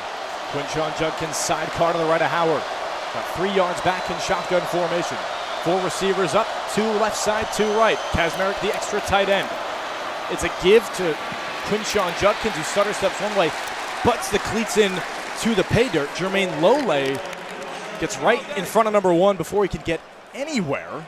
2nd and 10 after a gain of 0. This is why both these teams' defenses are going to be so well equipped for the fourth quarter, is because they just have so much depth up front. You look at Jermaine Lole and Bill Norton, the first 2 guys off the bench, they're both 6-year D tackles, and they're stuffing the interior right now. Ohio State 7, Texas 0, 2:50 to go. So 50 seconds before the 2-minute timeout in quarter number 2. Arlington getting loud. Howard not a problem. In the pocket, chucks a batted down ball off the right side. Colin Simmons, the Sean Alexander National Freshman of the Year and SEC first team, stops the play. 3rd and 10 now. You talk about depth. Simmons leads NCAA freshman with 9 sacks and 14 tackles for loss. He has not started once this year. He's been a chess piece used by Pete Kwiatkowski in that UT defense. Leads the team in the sacks as well, coming in today 9 for 64. He's had 9 games of this season with a TFL or sack in the now 16 games played. Howard was in this spot against Indiana earlier in the season. He had to go 3rd and a mile. It's 3rd and 10. 5 to go, ticking clock. He gets it with 2:41 to go. In a pocket. Now he's hugged by the defense. Anthony Hill Jr. meets the A-gap, hits the LeBron silencer, and a 3 and out for Ohio State. There was no movement in that pocket for Will Howard to climb. And it was because of that extra blitzer, and it's Anthony Hill Jr. 17 tackles for loss now this year. That leads the Southeastern Conference. Barron Sorrell was able to lasso him and finish him off. But how about Anthony Hill? Not really much that Ohio State's interior lineman could do. Silas Bolden at the 37, past the Goodyear Cotton Bowl logo on his side of the field. Joe McGuire back out for another punt for the Buckeyes. And a timeout coming on the field. The 2-minute timeout. 4th and 17 is where the Buckeyes are, so they're going to have to go punt. We'll step aside for a minute. Ohio State 7, Texas 0 in the college football playoff semifinal at the Cotton Bowl.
Ohio State leading 7-0 over the Texas Longhorns with 2 minutes to go in quarter number 2. Tyler Danburg to my left, Austin Crume here along with you.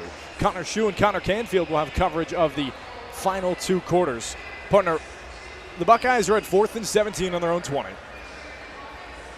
When Joe McGuire goes and punts, this will be the 8th straight punt of the game. Eerily reminiscent of last year's Cotton Bowl with the Buckeyes and the Tigers out of Mizzou. 8 punts in this first half after McGuire belts this one away. There were 16 total in that game against Missouri last year. 14-3 Tigers win. If you want to look at how both these teams play, they've been second half rejuvenators when it comes to certain plays. If you look at the game for the Peach Bowl for Texas, that's when they fell asleep but woke it up in the 4th. For the Buckeyes, it's been head on straight, hair on fire for the first quarters against Tennessee and Oregon, and it's now somewhat extinguished themselves in the snowy weather here in Arlington. McGuire at his own 5-yard line in front of the Texas-painted block end zone. He gets it, shoulder high, long spiraling kick into the Arlington night here at Jerry World. Silas Bolden with a fair catch at the 40. Some extra contact at the end between Jermaine Matthews and DeAndre Moore Jr., the gunner. No flags going as it was in motion, but a minute 52 for Ewers to try and at least tie it here before the halftime. Great field positioning for Texas, averaging just 17 yards a drive. They have not been able to advance into the red zone today, and Ohio State's done a good job preventing them from the doorstep. They're in a good spot. The 41-yard line of their own side of the field, and then they'll flip as they move right to left. Ohio State playing the one high safety, Lathan Ransom, but a zone on the left side trying to bracket down Isaiah Bond. Ewers with a man in shotgun. He gets it, gives it to Trey Wisner. Off the edge is Caleb Towns and Jack Sawyer, and Tyleek Williams helped him there as well. Back to the line of scrimmage, 2nd and 10 on the way. Caleb Downs got first contact as the safety. Flying off the edge, they've been using him more as kind of a quasi-linebacker at times, like when you said, they're trying to bottle up the Belgian. But it's unbelievable how he closes that gap. Texas moving with a quickness. Gunnar Helm, the tight end, gets into the slot left side of the wing for Ewers, who fakes the pitch, now in a pocket, chucks it right well over his head of Juan Davis, the tight end. Goes to the Longhorn sideline, stops the clock. Caleb Downs there again. A minute 15 to go. 30 on the active ticking clock. Texas down 7. I think the fake pitch was probably what broke down the pocket there. Now, Ohio State's going to bring in Lorenzo Styles. They're going to really beef up the defensive backfield here. You know, this is a spot where you got to pass if you're Quinn Ewers. He's 8 of 16 for 91 yards. Not his best game through the air. Buckeyes on the far sideline, waving their hands and towels up. Ewers on 3rd and 10, steps up in the pocket, climbing, now moving left side, lowers the shoulder, hit by Caleb Downs and Sonny Styles right in the middle of the T and the Cotton Bowl logo. He gets to the 50, and now we wait and see where they spot. A minute and 6 and ticking. It says 4th and 51, partner. I don't think that's anywhere close, because there's clearly been some miscommunication between the field and upstairs. The ruling on the field is a first down. A complete catch is under further review. You heard it. They're unsure if Ewers got the first down or if he was just short. So they'll have to put a couple seconds back on the clock. So it'll be around 1:10. I think that's why they're going to review it, is to see whether or not just to either nullify the runoff or to keep it where it is on the clock. Nonetheless, Ohio State brought out 6 defensive backs out there. They had Denzel Burke, Davison Igbenogson, Lathan Ransom, Lorenzo Styles, Sonny Styles' brother, and Caleb Downs. So if Quinn Ewers were able to break contain there, he was going to have a little bit of a pocket to run rampant in the middle of the field, but then the defense was able to collapse on him, and that was right near the first down line again. We haven't seen a replay. We're going to see it here. Whether Ewers got there or not before his left knee planted into the turf. Also, his left elbow got the grass, too. Partner, they're showing, so the electronic down and distance markers just reset back to 3rd. I don't know if that says anything down on the field or maybe they're just preparing, because the stadium says 1st and 10 on the 49. So right now we're just getting back and forth seesaw kind of evidence here at the Cotton Bowl.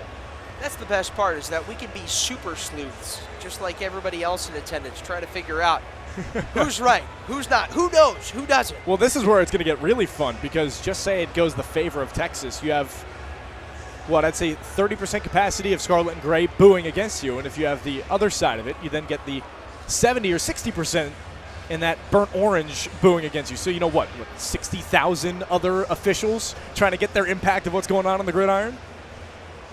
I'm going to guarantee you, 5,992 are probably not right. I mean, something in that range. We'll find out a little bit later. Ohio State up 7-0 with about a minute and 10 or so to go in quarter 2. We're waiting on an official review of if Quinn Ewers got the first down. Ruling on the field, the runner's knee was down and it was short of the line to gain at the 50-yard line. It would be 4th down and 1. This qualifies for a 10-second subtraction. The clock was at 1:11. It's reset to 1:01, and it will start on my signal. You heard they're just a yard short, and you know what that means. Arch Manning is now in the game, trying to get this one single yard. The 6'4", 225 redshirt freshman out of New Orleans, Louisiana. He's going with his big jumbo package. Looks 13 personnel. Single man right side hip is Wisner. Arch Manning in shotgun formation with a minute to go, still ticking. Gunnar Helm moves right side, now back right under center. It could be a go to him. It goes to Arch Manning, who runs it right side, gets the first, stumbles, still moving. Inside, ball comes out. Does he go down beforehand is the question at the 44-yard line. Tyleek Williams has the ball. It looks like Arch slipped and fell on his backside. But now we may have to have another review on back-to-back plays.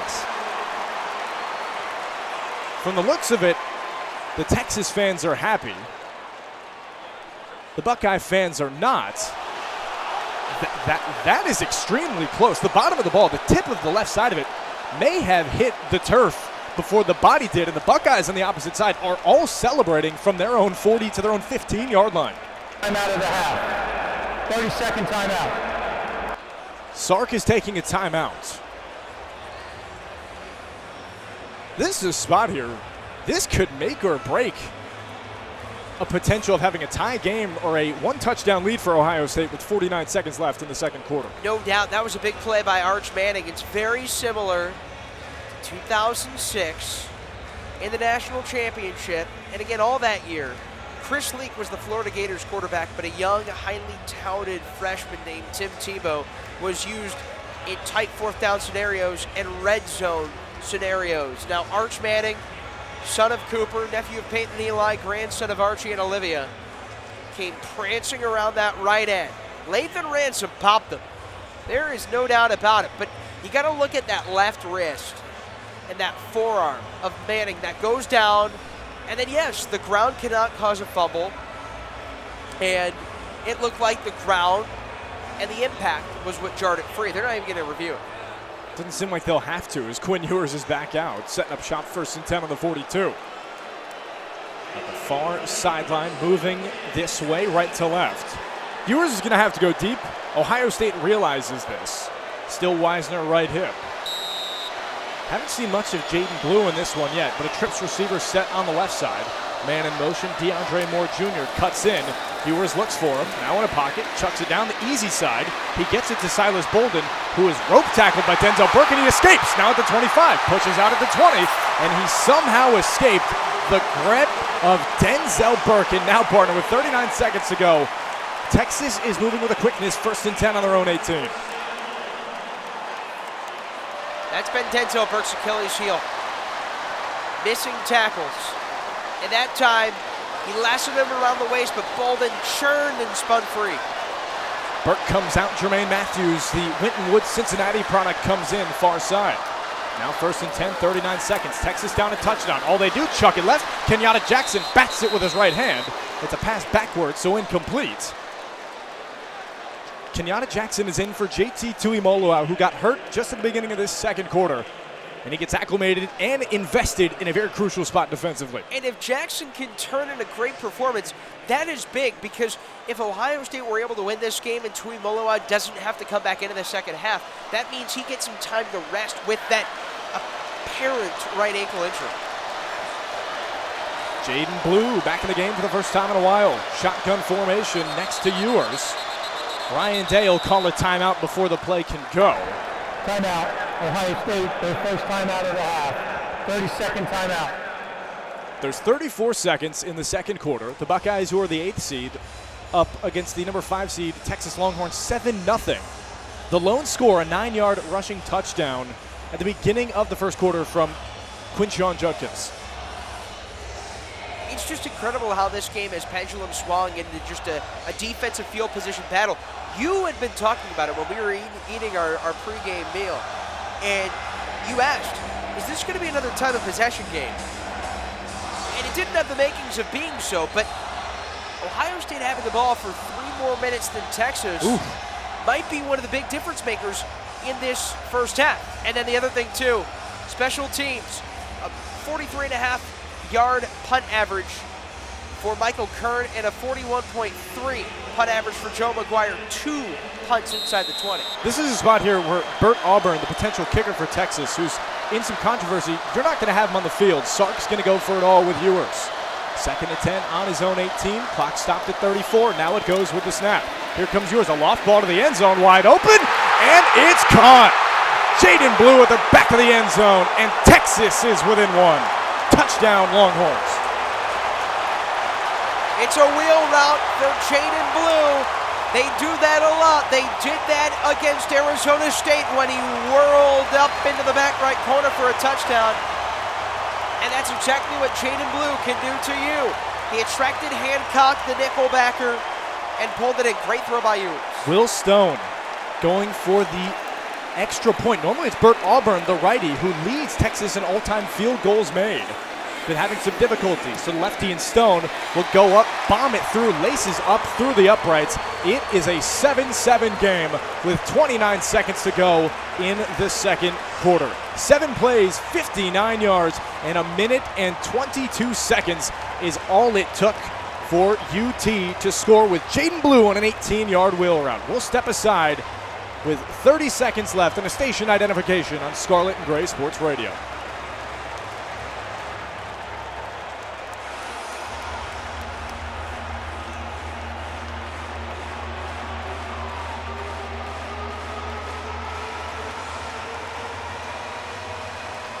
Back on SGSR here at the Cotton Bowl Classic, the college football playoff semifinal between Texas and Ohio State. It's a 7-7 ball game with 29 seconds to go in this second quarter. After an 18-yard wheel route touchdown for Jaden Blue, this extends Quinn Ewers' passing touchdown streak to 27 games. He is now 2 shy of Colt McCoy with 29. Ewers announced pregame at the end of this season he will forego his extra year of eligibility. His potential long will be 1 shy of Colt McCoy, a Texas legend. He's in attendance as well. He is in attendance. 414 yards against Ohio State back in 2006. Will Stone, the place kicker, booting it after he got the extra point. Emeka Egbuka at the 1-yard line lets the ball go back, flies the wings as it bounces at the S in the Texas painted end zone. You got 29 seconds here, partner. You're Ohio State now, 1st and 10 on the 25. Do you just take a knee and go into the halftime, or do you try one play? I think you go for it. Don't run the risk of turning the ball over in your own end, taking a deep shot to risk turnover. I mean, this was a tightly contested, low-scoring slugfest of a first half. You might as well keep it at that. Will Howard came out clapping. You just heard the clap as the huddle breaks free. Ohio State trips receivers right, single man left Jeremiah Smith. He'll be bracketed between Malik Muhammad and Andrew Makuba. Something to watch out for Howard. 29 seconds, 5 to go on the ticking clock. Gets the snap, drops back a couple of yards to the 15, dumps it back on a fadeaway to Travion Henderson, who has it 20-25. Cuts outside now at the 40 and the 50. He's got open field ahead of him. No Longhorns near him, and a touchdown for Travion Henderson. A crib call, the longest of his career, and the Buckeyes are back on top. Wow! A 75-yard touchdown for Travion Henderson after a 66-yard run against Oregon. The pocket was beyond crumpling. Howard flipped it off his back right foot, then give all the credit to the guys up front, because that's exactly what Travion Henderson is going to tell you at the end of the game. They paved the big gaping hole for him to just saunter through and take it in for 6. His career high was 66 he got last week at the Rose Bowl. He said, nah, give me another one. I'm going even further. Jaden Fielding out of League City, Texas, boots the extra point through. It is 14-7. Ohio State, 1 play, 75 yards in 16 seconds. Woo, that'll get the blood boiling if you're a Texas fan. That'll also make the nincompoop up here shake his head to say he's take a knee, Ohio State. But nonetheless, Travion Henderson, with his legs, is just a torpedo. And he just flew up that right side. It was unbelievable what he did just to get into the front right corner of the end zone. But again, you look to that big hole that allowed him to climb through. It was Tanguy Shabola and Carson Hinsman, the center and the right guard, who just floated up that right side. That's something that NFL scouts are going to look at, and they're going to take a gander. And they're going to look and see what Hinsman and Ezekiel Elliott can do, and they'll go back to that, or excuse me, not Ezekiel Elliott, and Tanguy Shabola can do. You talk about Zeke, 85 yards through the heart of the South against Alabama at the Sugar Bowl. That was back in the year that the Buckeyes won in the first year of the 4-team playoff. Partner, we just got 75 yards from Travion Henderson in the expanded 12-team playoff. If you want to storybook something, that's probably going to be the play to do it. Ohio State takes a timeout quickly. 20-plus yard plays in 2024. Ohio State has 4 on the ground and 16 in total. That leads the entirety of the country. And when you look at the last 2 games, Ohio State's offense now has 5 scoring plays of 40 or more yards. They've just been exploding here in this tournament. And it was just such a surprise to see, and a testament to Texas, limiting Ohio State to 0 points, or excuse me, to 7 points in the first 29 minutes, 45 seconds. It just happened to be how that slip screen just broke down for Texas and maybe turned on a little bit too much heat and got overcooked. It went from 8 straight punts to an 18-yard wheel route passing touchdown from Ewers to Blue, immediately to a massive gain of 75 for Henderson, back-to-back with 13 seconds to go. Fielding boots it, the Texas kid gets it to the 20. Gunnar Helm with a fair catch. 13 seconds remaining in a 14-7 Buckeye game. And now if you're Ewers, you just watch that happen. Are we going to go with your advice again and knee it, or are you also going to take a shot here? No comment. For the time being, Sark has all of his guys huddled around the 20-yard line. The Buckeyes are out. Lorenzo Styles Jr. playing. Same thing with Jordan Hancock, Lathan Ransom, Caleb Downs, Jermaine Matthews. I mean, they're going to drop 4, probably play some cloud coverage.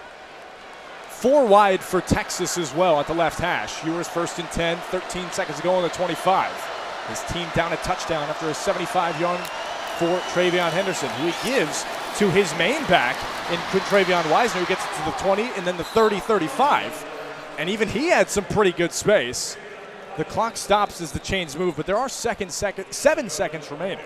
This is a great simulation for the fourth quarter, Austin, for both teams, because if there's anything that we've learned in the last 30 seconds on the game clock, it's that you have to go into the final whistle and you have to tighten things up, even when the team has the ball inside its own 25 to 30-yard line. Partner, we are not gamblers here, but the line set from Vegas is 6. The play that we just saw, of course, Henderson and then the point after from fielding is 7 in total. But when you see how razor thin the margins are and the layer of error that comes in a game like this, where as soon as you break that layer, hell's bells starts raining through, that could be a play that completely changes the tide of the Buckeyes, who get the ball coming out of the half. So something to think about. With 7 seconds remaining for Ewers. Still no empty set. Trips receivers on the right. Trey Wisner still left the sidecar. Ewers has it down to 5 seconds in a pocket, chucks it right side. Flag flies. The ball goes through the hands of Ryan Wingo. 2 seconds remain in this second quarter.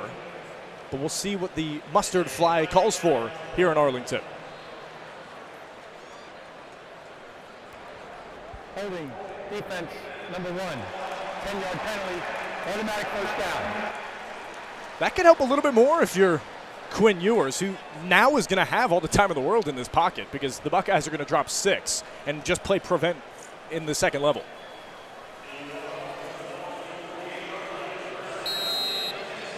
Trey Wisner is still out the main sidecar. About a yard up on Quinn Ewers, and the Buckeyes want another timeout just to talk it over. Ohio State takes its 3rd and final timeout of the half. 30-second timeout. Well, this final minute 57 is taking a little bit longer than that in real time. But that's how football works for you. The first 2 quarters, because of the cornucopia of punts, made it go a little bit slower as well with just all the stoppages. So what's a little bit more time here in the first half to break this down? What a wild, wonky half, to say the least. Ohio State scored on its first drive for the 3rd straight game. But then after that, 8 straight punts combined between Texas and Ohio State. Then the Longhorns finally click offensively when Jaden Blue leaks out of the backfield and beats Sonny Styles to the pylon. Will Stone still the kicker. He has 0 career field goal attempts. You go to Burt Auburn in this spot if you need him. You might. Only time will tell, but there's 2 seconds to go, so this will be it for Ewers. His team down a touchdown. In a pocket, gets up, gets a man, wraps around his hands, chucks it from his 45-yard line. It's a sky ball, and the Buckeyes bat it away and pick it down. Lathan Ransom and Malik Harford got into a scuffle with it. Hey, they're happy. Ball's on the pay dirt, and the half ends with the Buckeyes up 14-7. When you go back to the end of this game, you might look back at that Travion Henderson touchdown as the X factor and what swings the momentum. If you're Texas, you're flying high with all the momentum in your favor after after Jaden Blue gets that touchdown. But then, with 12 seconds left for that touchdown to happen, that quickly changes the way you might have a viewpoint on that first half.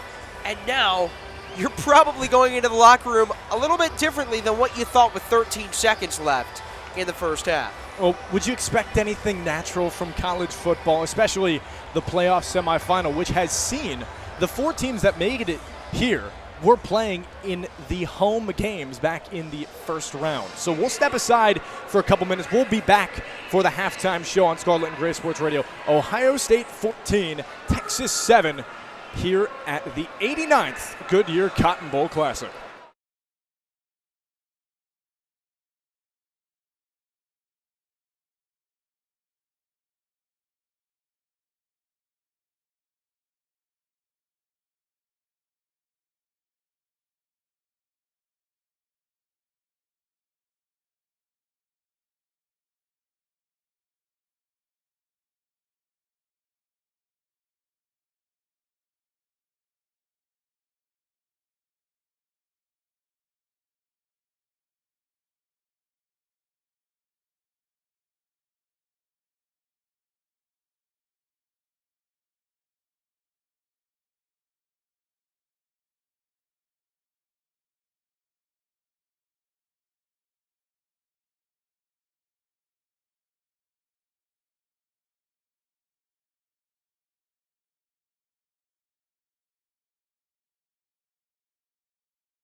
13:15 left here at halftime. Ohio State, the 8 seed, 14.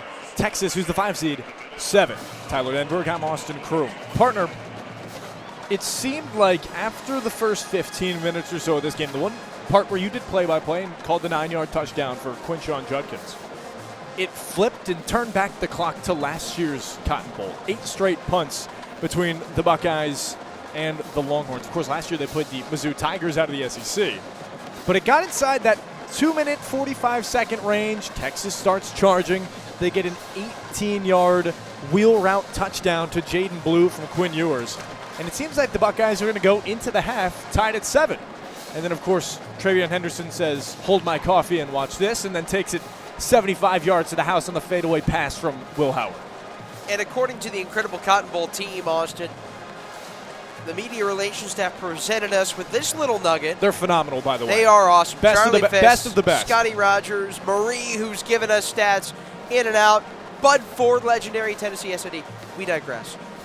Third longest touchdown reception in the college football playoff. And Oof. you know what? That capped off a stretch of really 14 points in under 30 seconds, which you would have never thought with 7 points in the first 29 minutes. Especially with these defenses as well. I think that was really the biggest question mark going into this game. How is an Ohio State team that has been starting hot facing off against a Texas team that also has been starting hot? And the defense has been the fire extinguisher to put out that hair on fire kind of offense. And it seemed for a second that once Quinshon Judkins scored, it went, all right, maybe this is the Ohio State we've seen, because the Buckeyes coming into the first 2 games of the playoffs has forced 3 and outs on each of the opponent's first 2 possessions, that being against Tennessee and Oregon. Did not happen against the Longhorns, but still something to keep in mind that, hey, these defenses really had to get it acclimated and do it quickly. Well, Ohio State, you look at them as well, defensively, the biggest thing to monitor is JT Tuimoloau's condition in the second half. Again, for those that are just tuning in, the star defensive end JT Tuimoloau, affectionately known as JTT, got rolled up and looked to appear to injure his right ankle. He's got bulky black tape around his right ankle, and he was stretching it out. He was working with Sean Barthouse, the head athletic trainer for Ohio State, just to see how he could work out that right ankle and if he's good to go. And he did not go back in. But Kenyatta Jackson has done a good job filling his void.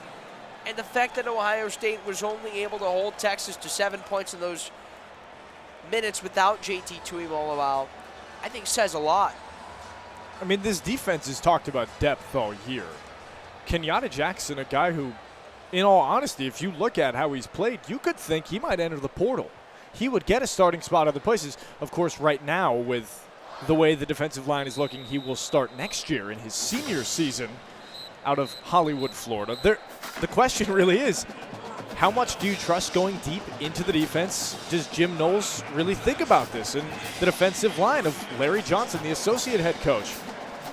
Do you trust Kenyatta Jackson in this spot, or do you go Jack Sawyer and maybe bump up Caleb Downs a bit more, which we did see? But Kenyatta Jackson, the bat down, the pressures, the playing his space for the runs has been phenomenal. And Jim Knowles will probably get a little bit more deceptive. They're not going to go as systematic 4-2-5 as they have been in the past. Sometimes when you lose such a cornerstone like Tuimoloau, that might allow you to become a little bit more trickier. And I think Jim Knowles, he's been described as a mad scientist by guys on his staff. This is where he can start to play with more potions. On the flip side, Texas has to find a contingency plan if the ground game doesn't work. 44 yards on the ground, 133 through the air, but Quinn Ewers is passing at 50%. And he's been missing downfield, but again, Ohio State has not really allowed a lot of separation to the receivers, and not having Matthew Golden since early on in this second quarter, that's been a major blow for Steve Sarkisian's offense. Something to think about in a game against Clemson at DKR, where Trey Wisner and Jaden Blue were at full tilt. They combined for 256 rushing yards and won that game 38-24. It was a phenomenal game for Texas at their home stadium. You now look into this game, and specifically Quintravion Wisner, there's about 7 minutes to go, so last point here. When Quintravion Wisner has a 100-yard game on the ground, he's had 4 of them this year. Texas has won those games by 10 or more. When he does not, they win those games, aside from the 2 losses against Georgia where he was held to under 60. They are within a touchdown and field goal, and they're now at a point where Bert Auburn, their starting field goal man and kicker, is probably not going to go out, and the lefty Will Stone Jr. has all the deceptive pressure put on him. And with it being a one-score game right now, like 2 of the first 3 games all time between Ohio State and Texas have been, I think the kicking position is riveting for Texas because Bert Auburn clearly has hit a spat. He's missed 9 field goals this year. He still is Texas's most accurate field goal kicker in school history, and he's hit some big-time kicks. First team All-Big Ten last year. Do you give it to him in a situation when you need a field goal, or do you give it to a kicker who has not attempted anything outside of a kickoff or a PAT in his 3-year career? And I think when Texas goes into half here, they're going to be super proactive, but not getting too ahead of themselves. It's going to be really intriguing to see how UT and OSU come out of the locker room and make adjustments. 6 minutes and 20 seconds as the Texas marching band out on the field doing their final song. The Ohio State cheerleading corps at the far side already awaiting the OHIO flag. Same thing with the Texas cheerleaders on their side, which is at the far right end of the Ohio State painted end zone. So that'll probably do it here for us at the halftime show here at the 89th Goodyear Cotton Bowl Classic. Connor Canfield and Connor Schuh will have the second half. When we come back in a couple of minutes, Ohio State 14, Texas 7 on the student radio home of Ohio State Athletics.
Company, you just want to be a little bit more disciplined, especially on that offensive line. There were a couple of holding calls there.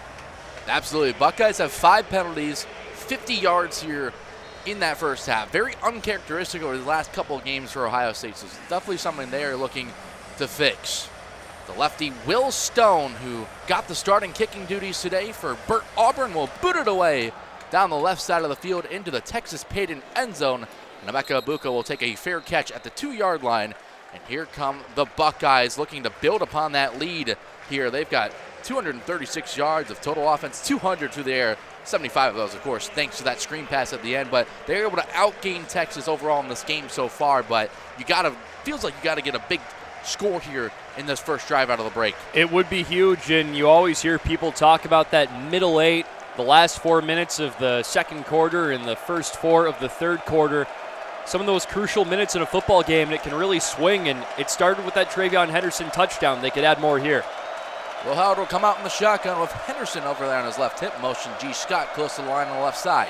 He'll take the snap, fake it, and roll left. He'll throw over the middle, and there's Emeka Egbuka across the first down marker and chopped out of bounds there by defensive back Malik Muhammad past the 35-yard line. Good misdirection on the fake handoff by Will Howard. Had a lot of those defenders hanging to the right side and expecting a Travion Henderson run, and that allowed Emeka Egbuka to be wide open there in the flat. Egbuka's now up to 4 catches here in this one. He's creeping in on that all-time reception record that was set by K.J. Hill with 201 total career catches. He just needs about 4 more now. Howard taking the snap and will give up the left side for Henderson, who will burrow his way up that left side and chop down close to the first down marker. It was made by Trey Moore on the tackle right there. Kind of bowled him over a little bit too, and Henderson just such a strong runner and known for the finesse and how explosive he is, like we talked about earlier, but he is really, really strong. That he is. 4 carries, 30 yards for him, averaging 7.5 per pop right now. He's in the offset eye behind Howard. Will Kazmarek sitting on Howard's right hip. Howard will take the snap, give right back up the middle. Henderson, he'll just lower the shoulder and dart across the 50-yard line, enough to move the sticks. As Ohio State driving into Texas territory on this opening drive of the second half, Michael Taft, the safety, will make the tackle. And it's funny because in that Michigan game, Ohio State had so much trouble running up the gut, and you see it on these first 2 run plays. Travion Henderson able to create a lot of positive yardage running between the guard and center. 1st and 10, Ohio State, balls at the 48 of Texas here, as Howard's under center will fake the give to Henderson. Dropping back, looking, will fire deep, and the pass is intercepted. Intercepted for the Longhorns. It's David Benda, the linebacker out of Katy, Texas, and Howard tried to shoot one up the left side for Jeremiah Smith, who Texas has been all over today, and David Benda said, give me that, and what a huge takeaway there for the Longhorns. He had Jeremiah Smith coming back on the hitch route there just inside the numbers on Malik Muhammad, and Howard wanted to try and force that ball into a really, really tight window, but looking at the replay of that, there just wasn't much there, and Benda was lying in wait for that throw, and he read it perfectly, made the right read, and there was no room for Jeremiah Smith to go up and affect that throw. And that was not the greatest pass there from Howard, and Texas will try to respond. As Quinn Ewers takes the snap, fires it out on the outside. That's Wisner, the running back, and he will scamper forward close to the 40-yard line, and I think will be a half-yard short of the first down marker. And Jaden Blue is usually the running back used most in the passing game, but Quintravion Wisner is really an electric athlete with the ball in his hands, and they got him out in space. He made a play. They're going to give Texas the first down, so it was a gain of exactly 10, and the 1st and 10 for the Horns. Ewers will take the snap, fake a screen outside, and I'll give up the middle. Wisner trying to sit through some tacklers, but Ohio State was all over that. Lathan Ransom came up from his safety spot to make the play. Good play from Ransom. He can live around the line of scrimmage a little bit. He's really, him and Caleb Downs in a way have shared the safety role in an interesting way.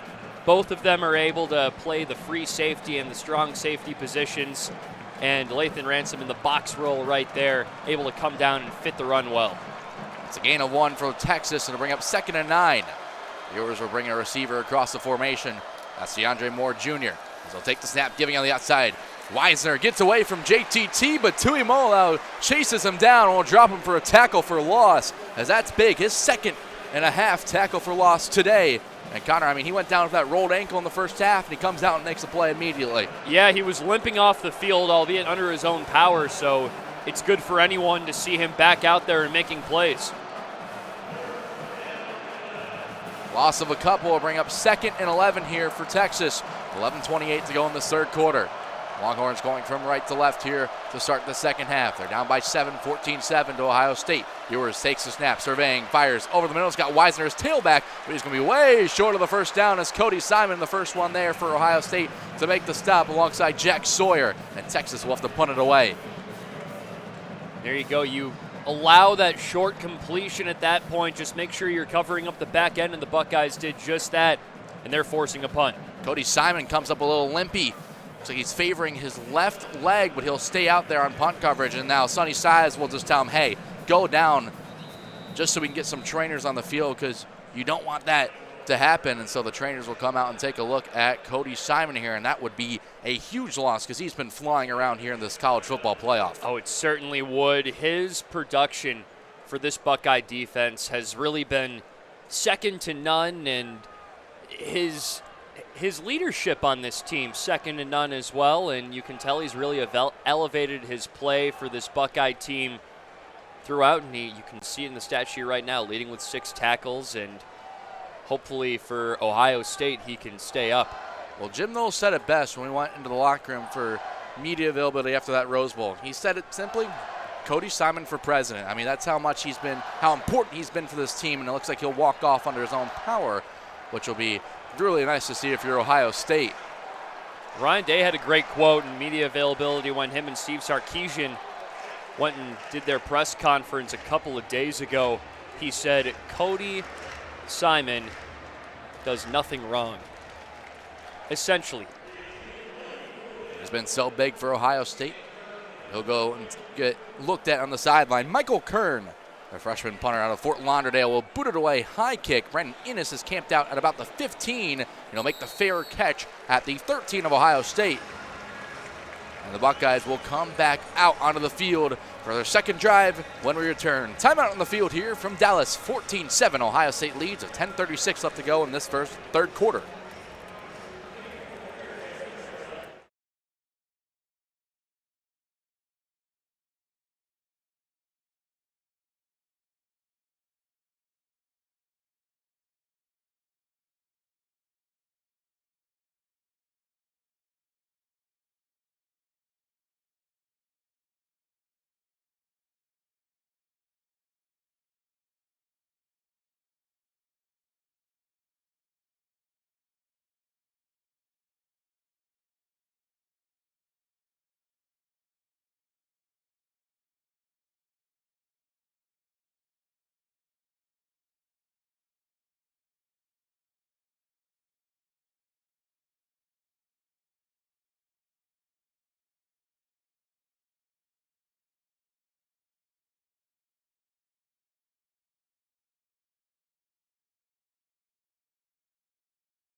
I'm standing. 10:36 left to go in this third quarter as Ohio State and Texas in a battle so far. And right now it's the Buckeyes out ahead by 7, 14-7 here from AT&T Stadium in Dallas, Texas. Hi, everybody on Scotland Gray Sports Radio. Connor Canfield, Connor Schuh here with you and Connor. I mean, these are two good defenses, and I think they've really lived up to the expectations so far tonight, outside of just a couple of scoring plays, it's been very tough to move the ball on either side so far here today. Both these teams showing that, exchanging punts to begin the second half. It really has, and there was a stretch in the first half where each team exchanged 4 punts in a row. So Joe McGuire for Ohio State and Michael Kern for Texas have been rather busy, and it's only a matter of time till something breaks through, because regardless of how good these teams are on the defensive side of the ball, both of them have so much talent on offense. But something to monitor with that talent. Matthew Golden hasn't been out there for a while for Texas. We'll have to get an update on that soon. They went to the locker room once, came back, committed a face mask penalty on offense, and then went right back to the locker room. As yet to be seen since. That's going to be a big loss for the Horns if he doesn't return. 1st and 10 to begin this drive for Ohio State. The ball is at their own 12-yard line, it looks like. End around handoff. Ibuka trying to find some room. He tries to turn the corner, and he's chopped down after maybe getting back to the line of scrimmage. Defensive back Malik Muhammad and Zadeh Barron combined on the tackle. One of those things that Texas defense does so well is get to the football. All those DBs have a great nose for it, and you see it right there with Zadeh Barron almost throwing himself into the ball carrier Ibuka, and he had to try and hurl himself over. Ibuka got back to the 12, so it'll be 2nd and 10 for the Buckeyes as Howard takes a snap, throws over the middle. There's Will Kazmarek, the Ohio transfer. He's lowering the shoulder, trying to drive the pile, and he's very close to the sticks. As Kazmarek now with 2 receptions here in this game. That's just his 3rd reception since returning back to the lineup after an injury on November 11th against Indiana. He had that 1 catch against Tennessee, but other than that, no noise made against Oregon in their rematch. But today, a couple grabs. And they're going to make the stop. It's going to be 3rd and 1, so Ohio State will have to get the 1 yard here. The ball is on the 19-yard line of Ohio State here. Bennett Christian checks in for an extra tight end. 3 of them out there. Kazmarek and Scott on the right side. Judkins is the tailback. Kazmarek will be motioned from right to left. Toss play, Judkins. He's trying to go. Does he get the line? I don't think he got there. As Texas all over the field. There's David Benda again with another impact play to start this 3rd quarter. Benda, just like those defensive backs, Benda the linebacker really has a nose for the football. Him, Colin Simmons, and Anthony Hill Jr., they all just ran through the tight ends. Will Kazmarek was pulling on that left side and trying to help. I think it was Bennett Christian over there on that left side make a couple key blocks to spring Judkins free, but they just couldn't hold off that defensive line. 4th and 1 for Ohio State on their own 21. Joe McGuire out to punt once again to Silas Bolden for the Longhorns, who drifts back towards the right side, will make the catch just behind the 35-yard line before Lorenzo Stiles runs him out of bounds at about the 33 of Texas. And the Longhorns will get the ball with 8:30 here in this 3rd quarter. But with that, another TV timeout on the field. We'll take a break here on Scarlet and Gray Sports Radio with the Buckeyes clinging on to a 7-point lead.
8.5 minutes to go in this third quarter. Ohio State leads 14-7 in this college football playoff semifinal. Texas coming out trying to perhaps respond with a touchdown and tie this thing up, but they might have to do it without one of their best receivers and one of their leading receivers here, as we have an update on Matthew Golden. Yeah, there's no official word to whether he's out or not, but he was seen late second quarter and right now on the sideline with no helmet and tape on that left ankle. So people are saying he was dealing with a bit of a left ankle injury and is trying to work through that. So we'll see if he plays later in this game or not, but there's no official status update. So, hopefully for him and the Longhorns, he's able to get back out there. He's a real playmaker. Obviously, being without that helmet, ankle injuries are tricky to deal with. That's not a good sign if you're Texas.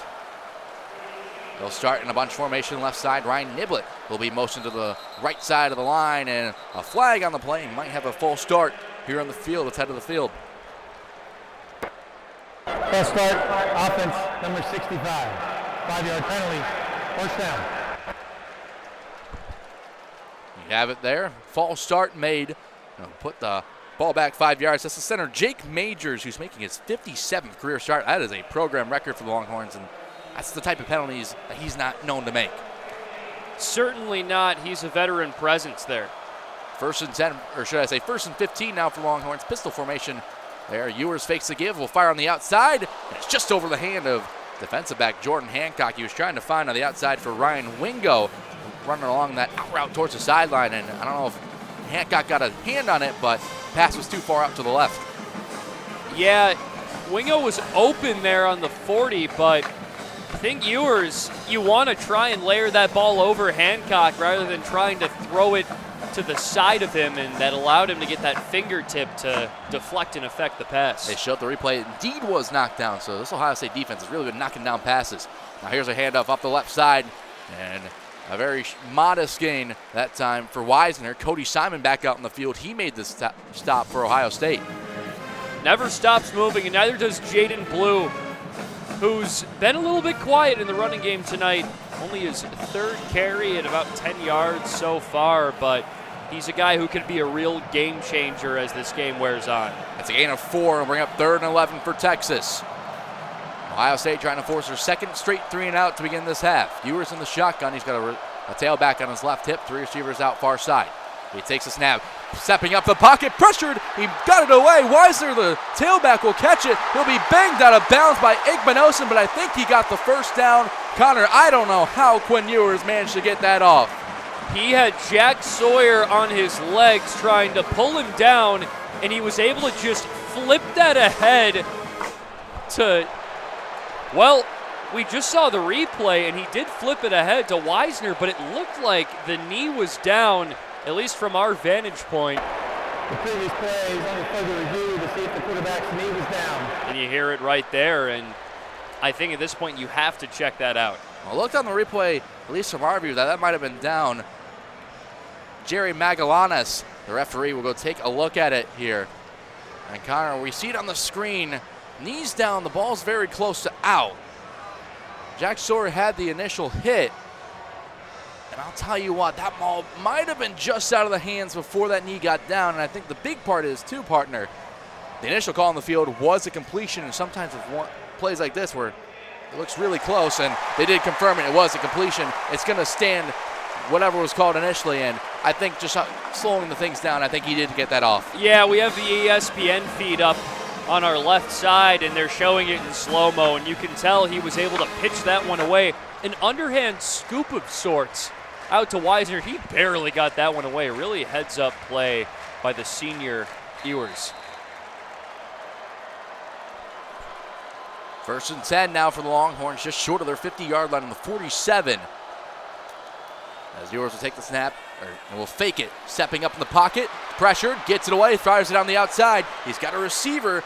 It's Blue who is tripped up near the sideline. Cody Simon and Jermaine Matthews Jr. were there on the stop, and Ewers showing off some escapability here. He's really working around the pocket in this drive. And he's received some scrutiny for having a lack of mobility in the pocket, but he was able to scamper around and get out of a sack and find an open receiver in the flat, and that was Jaden Blue. And again, shows you exactly how valuable he is. He's the only touchdown scorer in this game for the Longhorns. Gain of 5 brings up 2nd and 5 across midfield for the Horns. Ewers in the shotgun will fire it out on the outside near side sideline. Got a receiver trying to sit through some traffic. Gain of 2. There's Caleb Downs making the stop on DeAndre Moore that time. As Texas just going with the quick throws here, trying to get it out before Ewers can be pressured. Moore, one of those main targets, 2nd on the team in touchdowns with 7. He's a little bit more of a red zone guy, but they've relied on him a lot. He's leading the team with 6 targets. 3rd and 3 coming up for Texas. They've got on Ohio State's 46, driving the ball here methodically. Under 6 to play in this 3rd quarter with the Longhorns trailing by 7. Ewers takes a snap, handing right up the middle. It's Weisner just bullying his way forward. Scampers through the hole and just picks up enough for a first down. And he got laid out by Sonny Styles, but that was after he crossed that first down line right there, and just too little too late. Longhorns going quickly. Ewers quickly gives up the middle to Weisner, and he's going to be tackled behind the line by Jack Sawyer, Caleb Downs, and JT Tuimolau for a loss of 2. 3 players that know how to find their way into the backfield, and Caleb Downs doesn't show up on the stat sheet as much, but whenever he gets into the box, he is just so smart and so athletic, able to maneuver his way into the smallest of openings. Ewers in the shotgun once again. Weisner still his tailback. 2 receivers on either side of the formation. He'll get the snap and drop back. Pressured, fires it out on the outside. Weisner has it. 45-40. Gets around 1 tackle, running out of bounds at the 35-yard line. It looks to be Sonny Styles. I think he's just short of the first down marker, but Ewers just dumping it off to his running backs and letting them do the work here on this drive.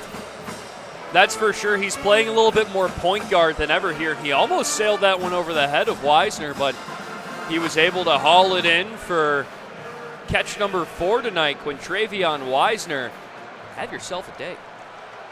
Ewers in the shotgun. Ohio State's trying to get a late sub off, and luckily they're allowed to get that sub off. That could have been a 12-man penalty and automatic first down.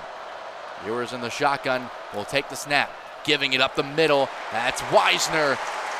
Chopped forward, but his momentum carries him across the marker. Another first down on this drive, and Texas continues to pound the ball down the Ohio State defense.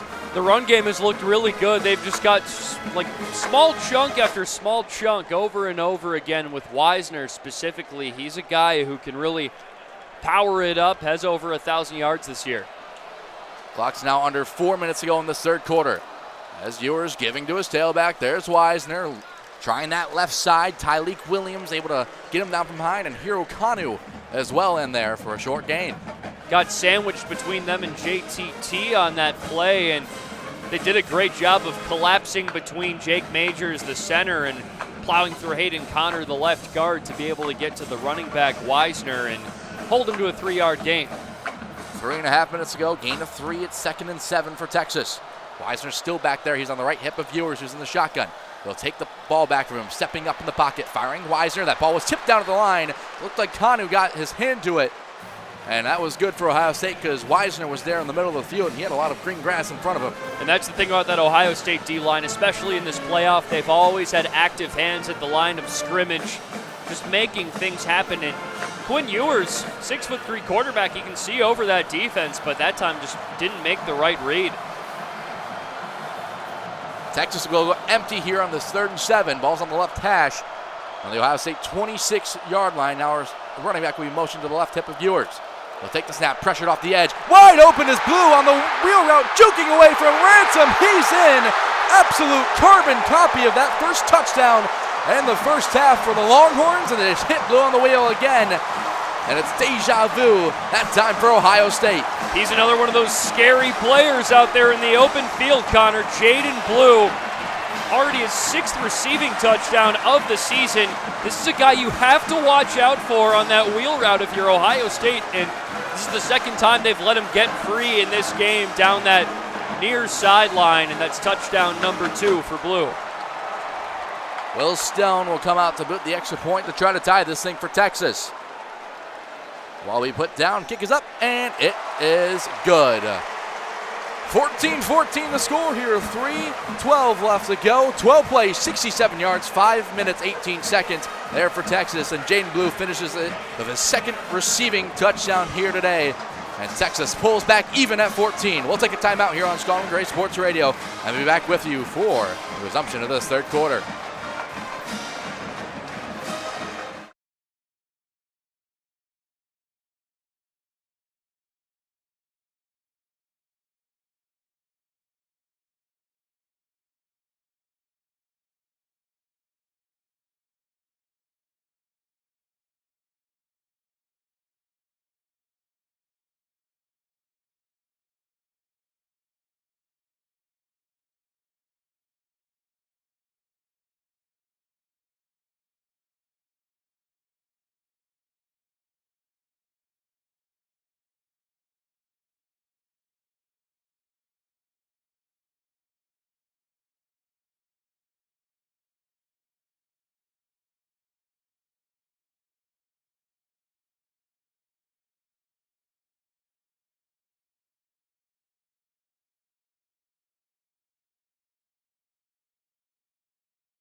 We've got a 14-14 ball game here of 3:12 left to go in the second half.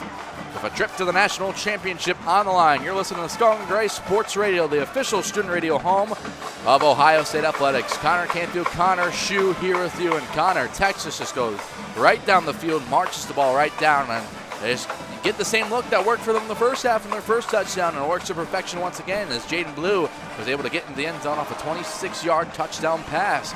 And just like that, Texas makes this thing a ball game once again. It was all running backs, just a lot of straight runs right up the gut, and then a lot of running back pass. There was a lot of action with Quintravion Wisner, and then Jaden Blue, like we saw in that touchdown that you have just referenced. And man, he's having a heck of a day. A couple of touchdowns through the air, 6 rushing yards as well. Not a bad night. He's got 4 receptions, 53 yards. A big part of this Texas offense is Will Stone will go up, put the left foot to the ball. Buka will field it at the 2. Fair catch will put it out on the 25. And Ohio State with 3:12 left to go in this third quarter. Connor, this feels like a must-score kind of drive. There's still some time left, but this half has not gone the way you've planned if you're Ryan Day and company. Absolutely not. You have to find a way to drive the ball downfield if you're Ohio State, and they've really had trouble with that. Will Howard, of course, he threw that early interception coming into this half, and ever since it's just been like they're running in quicksand, and you gotta find something. And I think you just have to stray away from Jeremiah Smith at this point because he's getting double covered every single time down the field, and you just have to give it to your other playmakers like Emeka Egbuka, Garnell Tate. Those guys are incredible, and Tate's been having a great day too. 5 catches, 54 yards. Egbuka's getting his too. 4 grabs for the senior from Washington. And they have to get them involved a little bit more. Yeah, you read my mind there on Jeremiah Smith. Just about to mention, he's only got 3 targets today, held for 1 catch, 3 yards. I mean, Texas, they've taken him out of the game plan. So if you're Ohio State, you got to go away from him. Garnell Tate, he's having a tremendous day, like you said.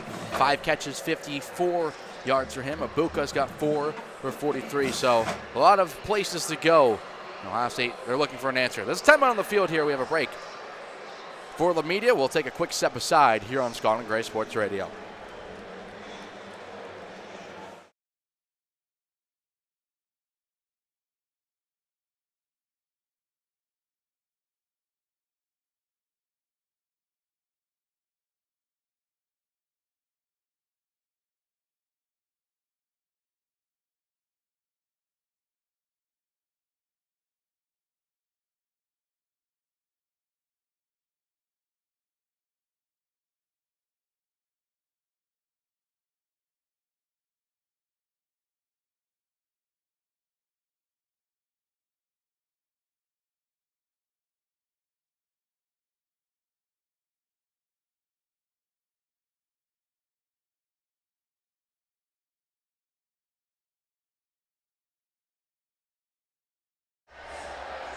Yeah. We're back out here on Scarlet and Gray Sports Radio, 14-14. Number 8, Ohio State. Number 5, Texas. Knotted up here from Dallas in this Cotton Bowl Classic.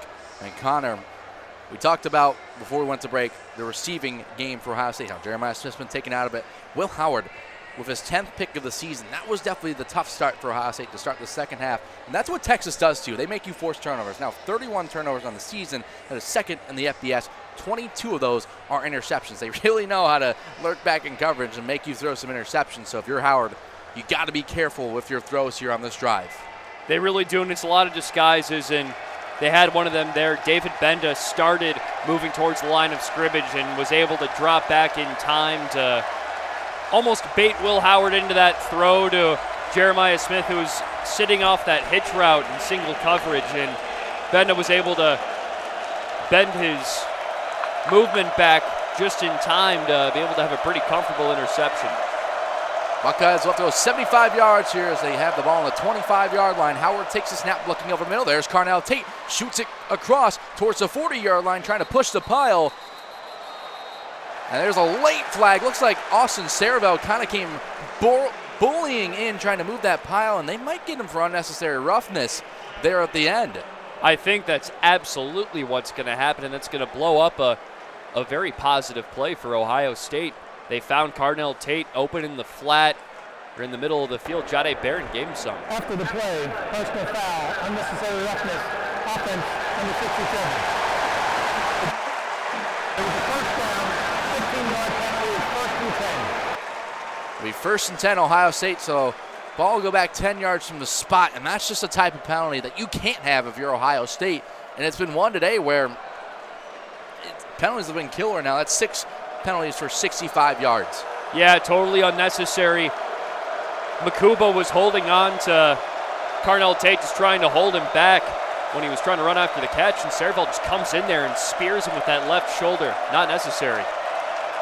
I'll march the ball back 15 yards, so it goes back to the 25, so that play pretty much never happened. 1st and 10 for Ohio State. Pistol look. It'll be Howard faking the give to Henderson, and he'll go down. Pressure came right up the middle as there's the sack. That's Vernon Broughton, who came right in and blew up Will Howard. That 5th-year D lineman, Broughton from Houston, just eating up the middle of that offensive line for Ohio State, and he second-guessed his first read, and that gave him enough time to get right through the very inexperienced Luke Montgomery and get home for the sack. And Howard's actually lucky he held on that ball. That ball came out, and he collapsed right on it. I thought for a second he wasn't moving because he was hurt, but no, he was trying to protect that ball. And a big loss will bring up 2nd and long for Ohio State. It's a loss of 10 on the sack.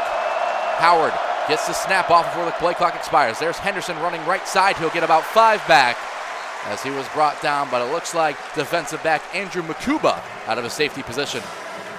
Solid play to get back into it. A delayed draw to Travion Henderson. Got himself 5 up the gut and ran over Makuba for a little extra gain. So a nice little impact play, but you're going to have to get this one downfield if you want any type of first down. And at this point, I think you have to take a little bit of a gamble like that. Ohio State will bring 4 receivers in. Brandon Innes checks in. He's motioning from right to left. Okay, so we'll have 3 receivers out to the far side of the formation. Near side receiver on his own is Jeremiah Smith. 4 seconds on the play clock. 3. Howard gets it off, taking the snap. He's looking towards the sideline, and pass was tipped up in the air at the line and knocked down. It's Simmons who got a hand to it. And the Buckeyes will have to punt with 1:11 to go in this 3rd quarter. Simmons, the 6'4", 6'5", freshman edge rusher. Sean Alexander, freshman of the year. He gave Will Howard no chance to get that one up. And Howard, 6'5" himself. You need to see that coming and take that step up in the pocket and deliver off to the left because he had a receiver open in the flat. Bijan Robinson's liking it for the Longhorns. He's showing up on the board, much to the delight of this Texas crowd. McGuire rolls to his right and will punt it down towards the 40-yard line. And it'll be caught by Bolden at the 39-yard line of Texas with 1:03 left to go in this 3rd quarter. And a chance for the Longhorns to take their first lead of the game here on this drive. It's looking dire right now for those Buckeyes. Texas is really really getting the upper hand on the defensive side of the ball, and they're winning the battle at the line of scrimmage. That defensive line is just so talented, and Ohio State, many people said that they faced a defensive line of similar caliber in Tennessee a couple weeks ago, but I think this Longhorn line is showing themselves to be a little better. Ewers will get the ball on his 39-yard line to begin this drive. He'll take the snap and give it to Wisner. He bounces off a tackle running up the right side. Jordan Hancock spears him down across the 45-yard line, but what went from a tackle for loss turns into a gain of about 6. That time for Wisner. Really strong run from Wisner right there. Ran right into his offensive line, but was able to redirect to the right side and cut it upfield for 5 extra. Longhorns go quickly here. Clock's under 40 seconds. Ewers will take the snap, looking towards his left side. Flush out of the pocket to the right. Will fire there on the sideline. Got a completion to Wisner, who stayed on his feet somehow, but will be tackled behind the line by Sonny Stiles, Pickerington, Ohio native. With 25 seconds left to go, and the Longhorns don't have to run another play if they do not want to. Big stop for the Buckeyes, though. That's a loss of 3 on that flip out to Quintravion Wisner, and they're also a little lucky that Wisner was able to stay on his feet, or else they would have gone all the way back to the line of scrimmage, the initial one at least. Longhorns will let this quarter expire, but you can hear the crowd, which is probably about 60-40 Texas fans. They're pretty fired up. 14-14 here at the end of 3, but it's the Longhorns of all momentum as we go into the final frame. We'll take a break here on Scarlet and Gray Sports Radio for the finale of this semifinal classic we have here from the Cotton Bowl.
"15 minutes to go. It's the opening of the 4th quarter here at the Cotton Bowl.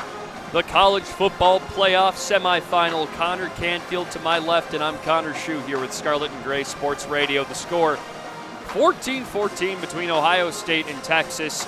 The Longhorns on the field right now on their own 43, 3rd and 6 after a loss of 3 from running back Quintravion Wisner. And it seems like the momentum of this one just keeps tumbling in the direction of the team in burnt orange. Absolutely, Connor. I mean, it was tumbling that way in the second quarter before Ohio State ripped off that 75-yard screen play to Travion Henderson. And it's going right back towards Texas. And obviously, they're playing pretty much on home turf. You've got the home support behind you. It feels like the odds are stacked up against you if you're Ohio State. How do you respond to this pressure here? We'll find out. They're out there. Both teams. Quinn Ewers in at quarterback. Quintravion Wisner to his left. DeAndre Moore Jr., Gunnar Helm, Isaiah Bond all out wide to the left. Moore in motion. Matthew Golden back into the game on the right side with Moore now, who's motioned. Ball on the right hash. Ewers takes the snap, drops back, fires to the right side, just outside of the outstretched arms of Matthew Golden. It's incomplete on the sideline. 4th and 6 now. That's a good route there by Golden. Little out route past the sticks, and I think he had a step on Davison Igmanosin, but Ewers just let him too high, and Golden wasn't able to make the leaping catch, and Ohio State, that's a much-needed stop there on defense. 14 minutes, 55 seconds to go. 4th down and 6 on the Texas 43-yard line. Near hash line, Michael Kern back for the punt.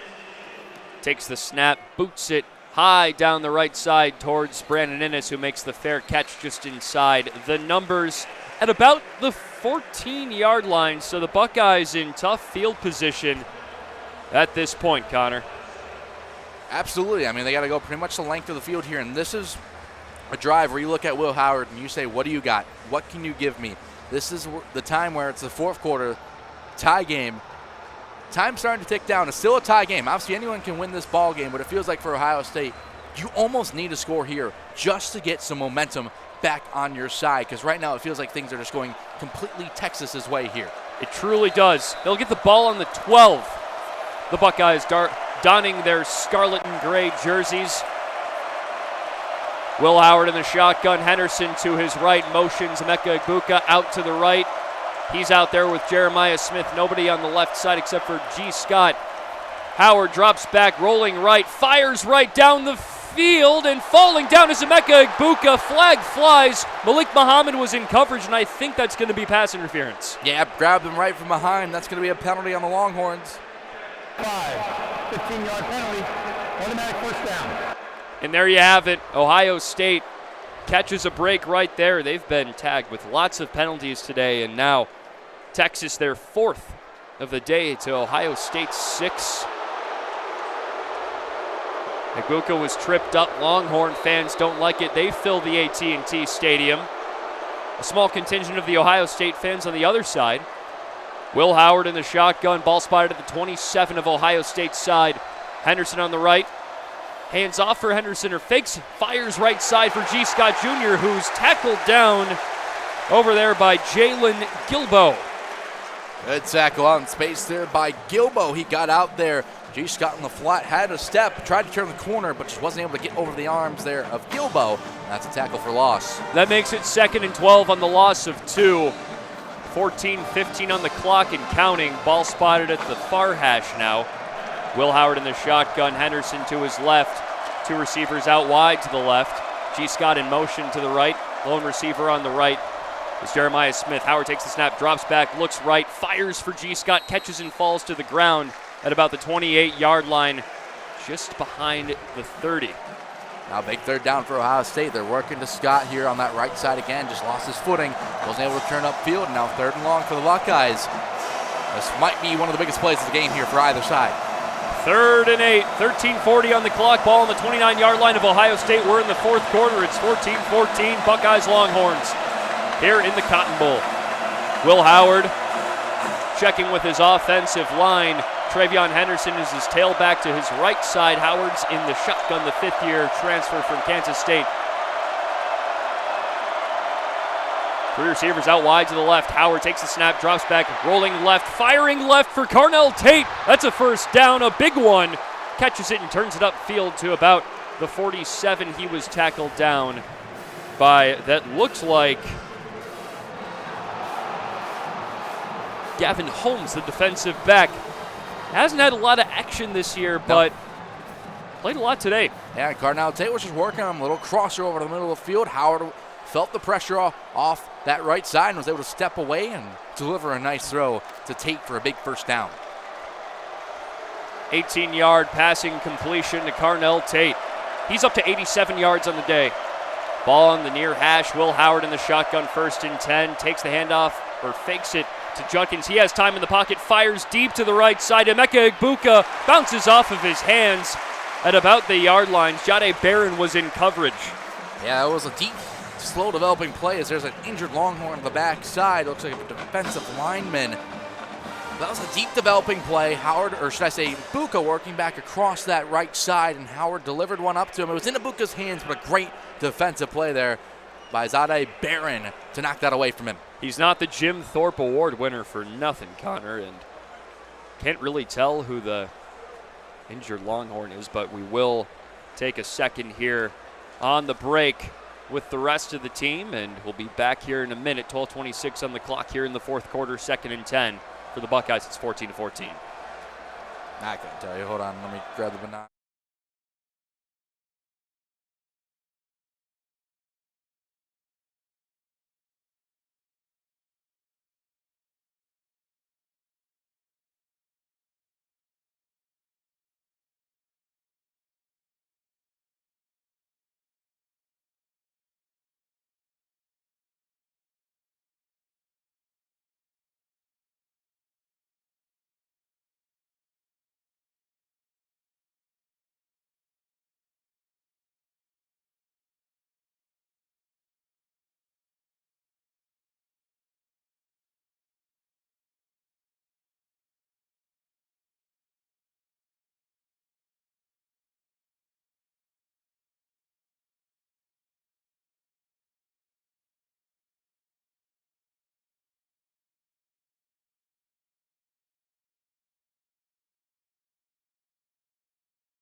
.26 left on the clock here in quarter number 4. All tied up between the Buckeyes and the Longhorns. At 14, Ohio State has the ball at their own 47-yard line on 2nd and 10. Last play was a deep shot down the right side to Emeka Egbuka, who was double covered by a couple of All-SEC defensive backs in Jade Barron and Andrew Makuba. Barron made the actual breakup, but Makuba was right there in case extra help was needed. And Connor, that ball hit Emeka Egbuka right in hands.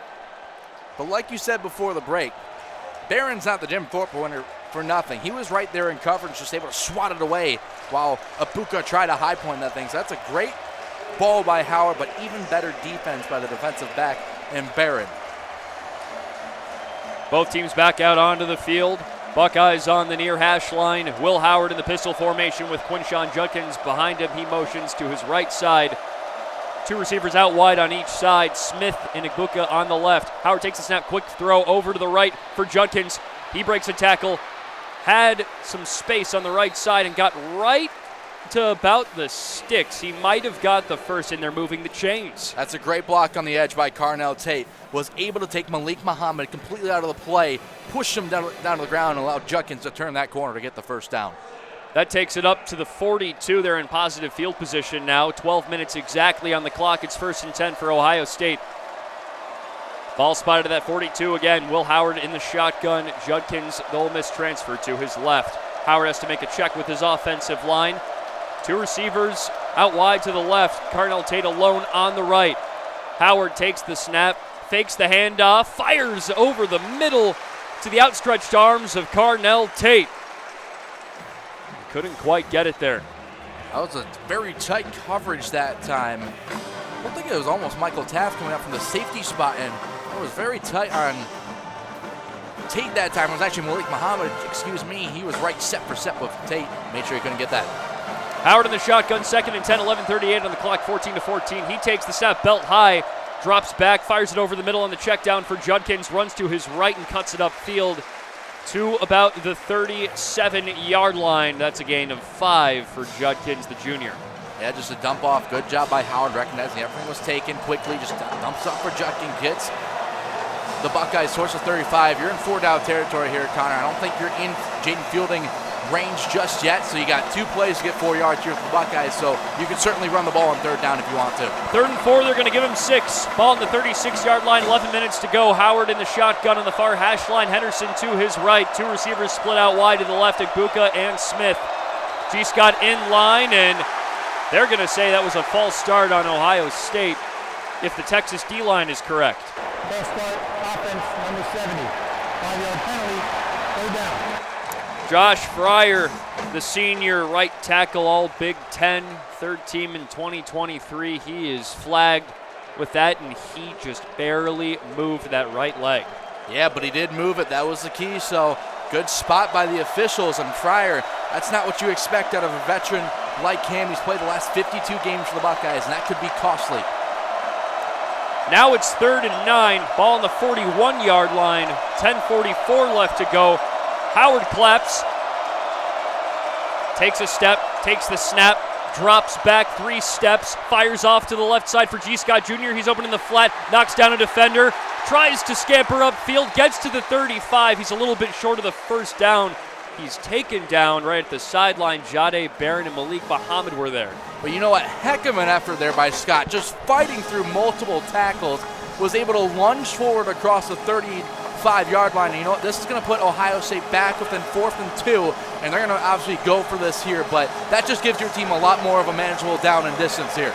This would be a tough one for Jaden Fielding if he was to kick it. His long, about 47 yards. Ball spotted on the near hash. Will Howard in the shotgun with Travion Henderson to his left. Lone receiver on the left is Carnell Tate. 2 others split out wide, Smith and Igbuka. Everyone stands back up, and there's a timeout from the Ohio State sideline. Texas, the first timeout. Or that's actually Steve Sarkisian of Texas calling his first timeout of the entire ball game, and that'll bring us to a quick break. 9:50 to go, 4th and 2 for Ohio State. Sark trying to ice the Buckeyes here in the Cotton Bowl.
It's the 4th quarter of the Cotton Bowl. 14-14, Ohio State and Texas. 9:50 to go. 4th down decision to come for Ohio State after the Steve Sarkisian timeout for Texas. And a national championship date with the Notre Dame Fighting Irish on the line for the winner of this ball game. And what would you do on this 4th and 2? I think you got to go pass.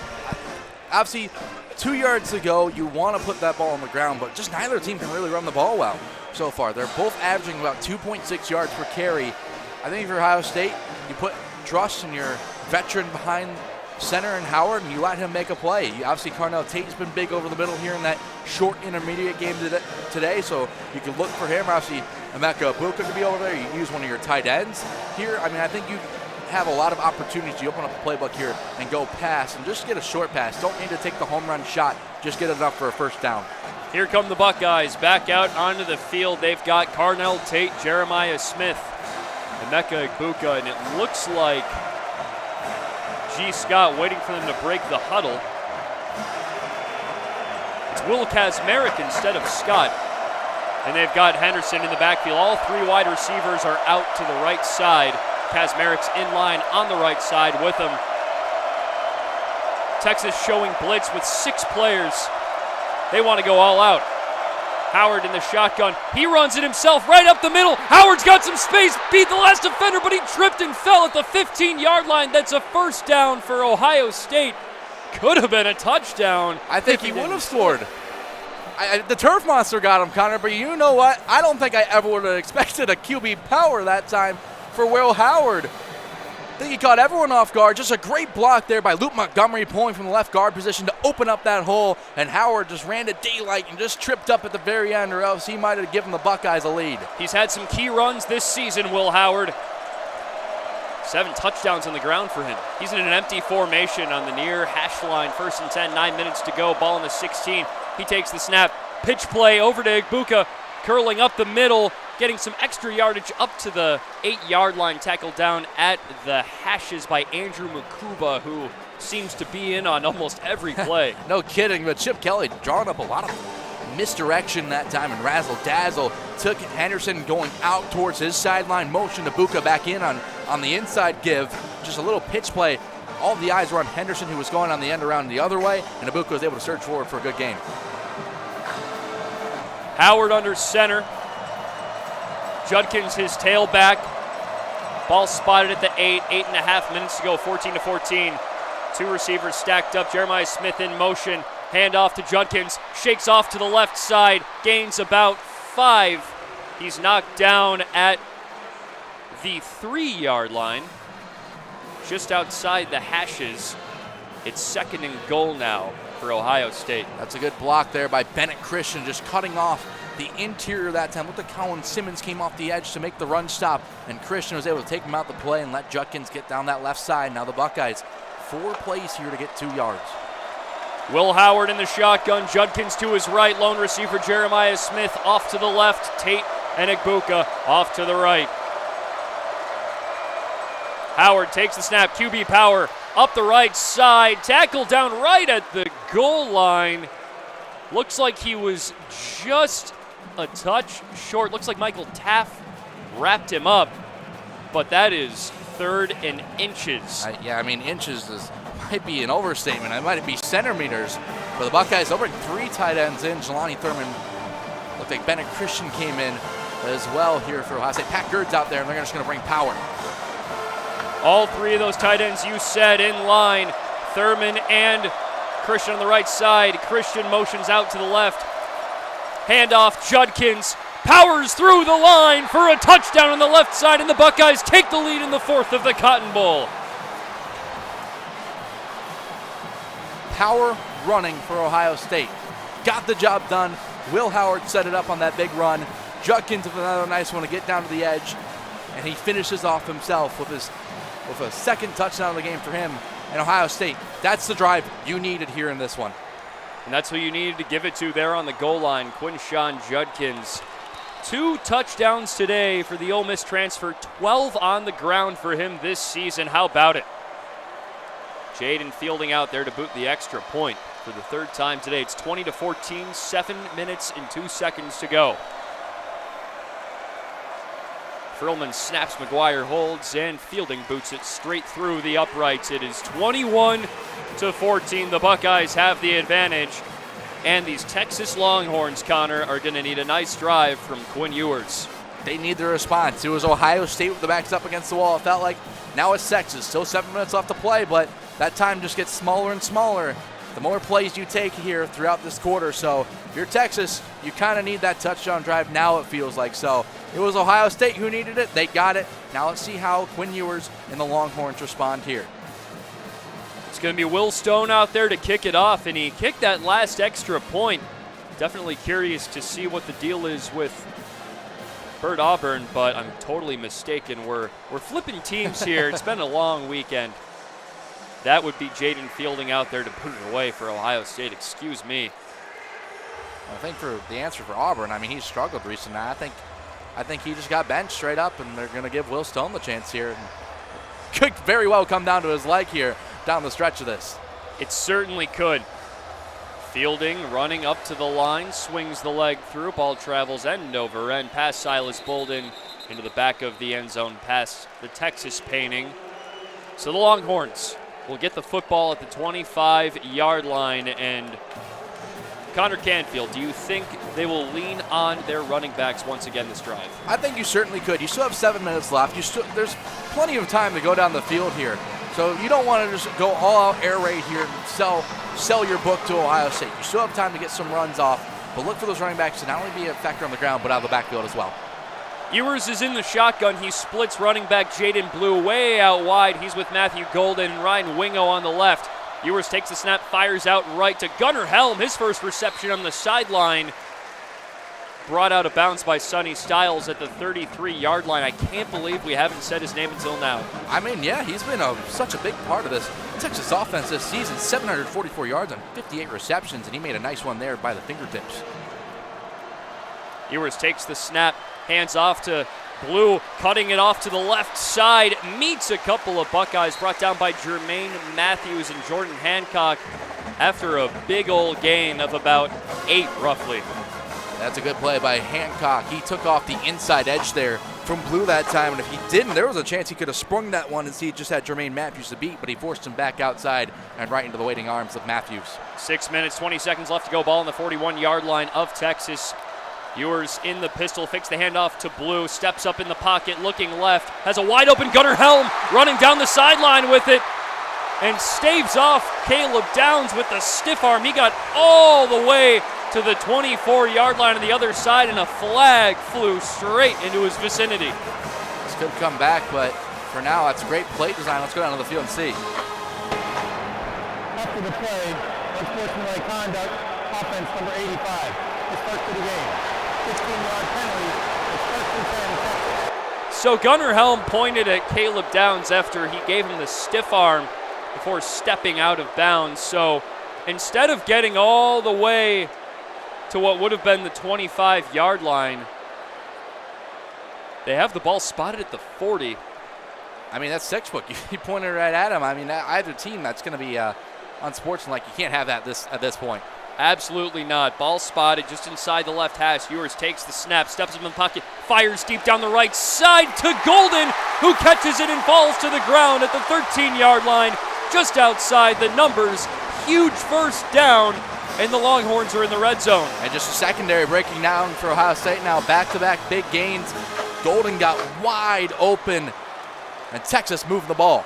5.5 minutes to go, 21-14. Ohio State leads by a touchdown. Ewers takes the snap, hands off to Blue, runs up the middle between the hashes, gets maybe a yard or two, tackled by a gang of scarlet jerseys.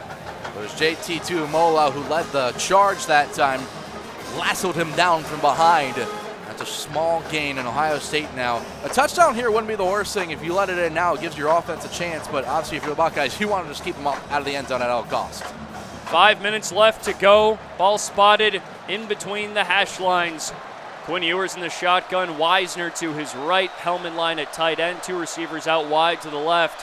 Juan Davis in line to the left at tight end. Ewers takes the snap, fires off to the right side quickly to Wisner, and he's taken out of bounds at the 6-yard line after a short gain on first down. Looks like Igbinosun pushed him out. Yeah, Igbinosun was there, and there you see, out of the backfield once again, Texas, their last scoring drive, it was just all running backs out of the backfield. You find Wisner on the flat, brings up 3rd and short now. Here at the clock, ticking to 4.5 minutes. 3rd and 3, 4:27. Ball on the 6-yard line. Quinn Ewers in the shotgun at the right hash. Wisner to his left. He makes a check with his line. Matthew Golden's all alone on the right. He's their leading receiver this season. Davis in motion, the tight end. Wingo alone on the left side. Davis cuts it back out to the left side. Ewers gets the snap, fires to the end zone, and over the head of his receiver, a flag flies in the back. A couple of Buckeyes were in coverage on Wingo. We'll see what the call is. Pass interference, defense, number 8. Ball spotted at the 2-yard line. Automatic first down. Well, that was pretty obvious. Obviously, you can't see it here on your end, but from our end, Wingo was pretty much tackled in that end zone. Ohio State just trying to double cover him in the back, and Ransom just gives him a little shove from behind, and now 1st and goal for Texas here. That was a good throw by Ewers. He got that out just in the nick of time before the pressure came off the edge. He ran over Ryan Wingo. Golden's lone receiver out wide to the left side. 2nd 2-yard line on 1st and goal. Ewers takes the snap, throws it left side for Golden. He fell down, and they're going to throw 2 flags on the left side. In coverage, it was Jermaine Matthews on the talented receiver. Pass interference, defense, number 24. Half the distance to the goal penalty. Quarterback first down. Now make it 1st and goal, but at the 1-yard line. So we keep inching closer, huh?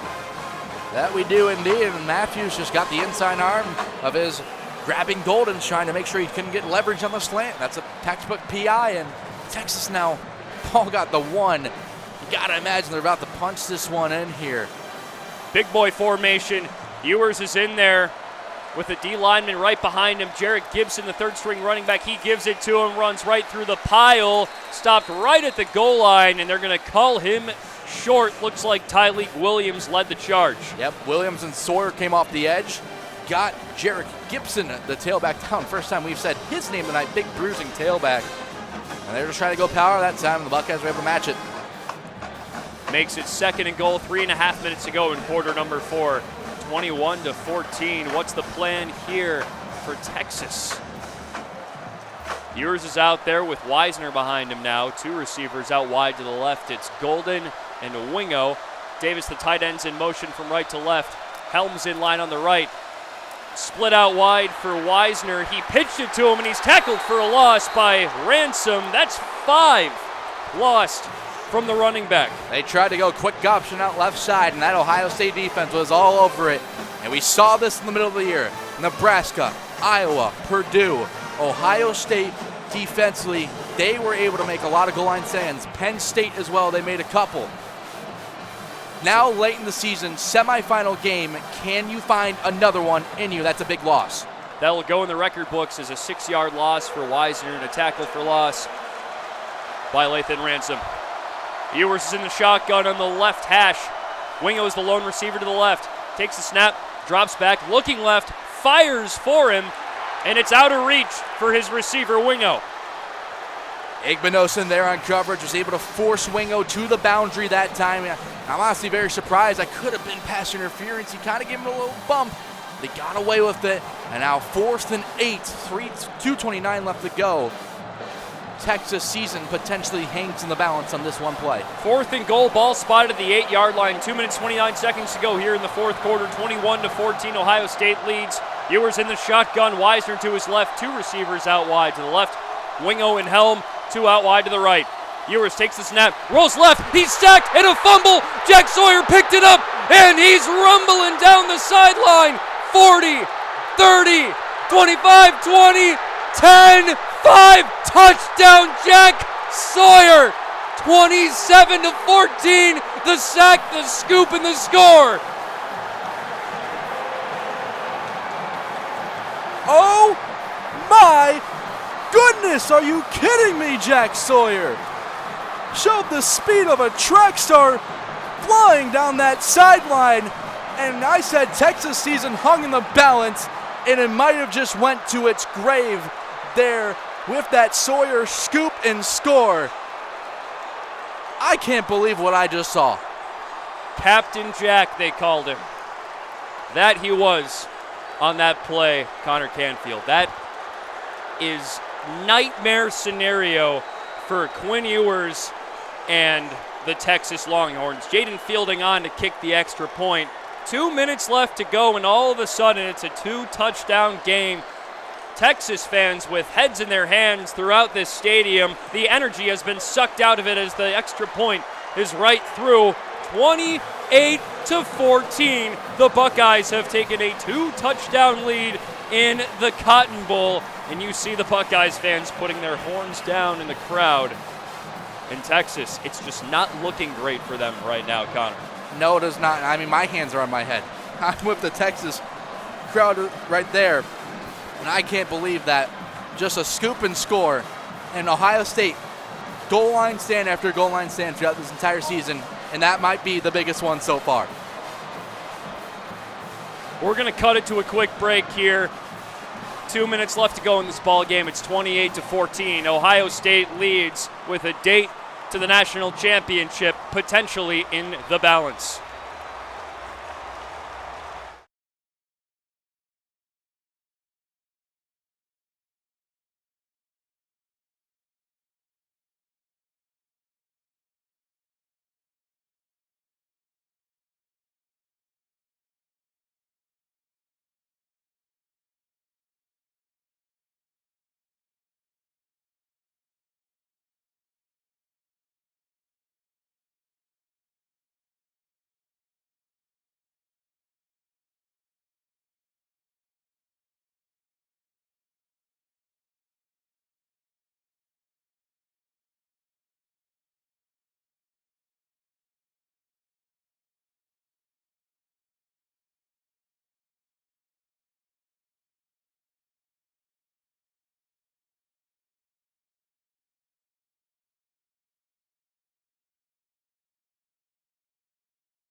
2 minutes, 13 seconds to go. 28-14 after the scoop and score of almost 90 yards from the Ohio State senior defensive end, Jack Sawyer, to potentially put the cap on this game, but there's still 2 whole minutes left. This game could very well not be over. Texas with an opportunity to drive down the field after the Jaden Fielding kickoff that will ensue soon.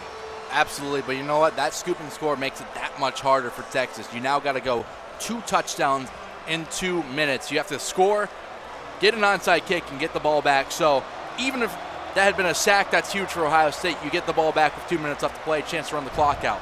But now you make it 2 scores, it makes it that much harder for Texas. So in the record books, that'll go as an 83-yard scoop and score by Jack Sawyer. Fielding's ready to boot away the kickoff here in a moment. Back deep to return. It's Silas Bolden on the right side. DeAndre Moore Jr. is the other deep man on the left side. Buckeyes swinging their arms in unison. Fielding swings his leg through, and the ball sails through the back of the end zone just like last time in. Into the camera people, lining the back of the end zone. So Texas will go back onto the field with a big opportunity after a massive Buckeye, not quite goal line, but red zone stand. And Connor, you mentioned the goal line stands against Penn State, Nebraska earlier this year. It's so close to those plays. I mean, that's the biggest one. It's got to be, right? Not only do you get the touchdown of it, it chance to send you to the national championship here, just 2 minutes, 13 seconds away. Has to be. Ewers in the empty set, 5 receivers out wide, fakes a throw, now fires out wide to the right, and slammed down by Davis Nigbinosin is Jaden Blue after the reception at the 30-yard line near the sideline. That's a gain of 5. Yeah, Nigbinosin brought the boom that time, which was able to stop him after a short gain, and we've got 2-minute timeout here from the Cotton Bowl. We've reached it, 28-14, 2nd and 4 when we come back for Texas. They've got some work to do.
Just 40 seconds left in this media timeout, exactly 2 minutes to go. Coming out of the 2-minute timeout, 28-14, Ohio State leading Texas in the 4th quarter. The Longhorns are on 2nd and 4, and Quinn Ewers and company have a tall task, and Connor Canfield and I, Connor Schuh, will tell you all about it here and bring you home for the final part of what's been such a fun Cotton Bowl game. This is This is a little different than the one last year for Ohio State. Absolutely was, and officially that return by Jack Sawyer was the longest miscellaneous return that was not a kick or a punt return touchdown in Cotton Bowl history. That broke Shane Ray of Mizzou's record back against Oklahoma State in 2014, so that was historical. Shout out to Shane Ray, Broncos legend. I'll just let you know that. Quinn Ewers in the shotgun, empty formation. Ball spotted on the 30-yard line.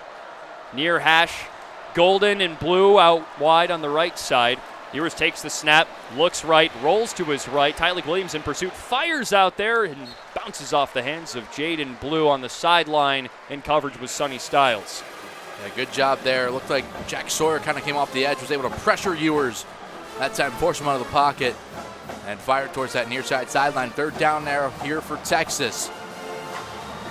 3rd and 4, minute 53 to go. Still on that 31-yard line. Ewers in the shotgun. Jaden Blue, the running back, a junior to his right. Bolden, Silas Bolden, out wide to the left.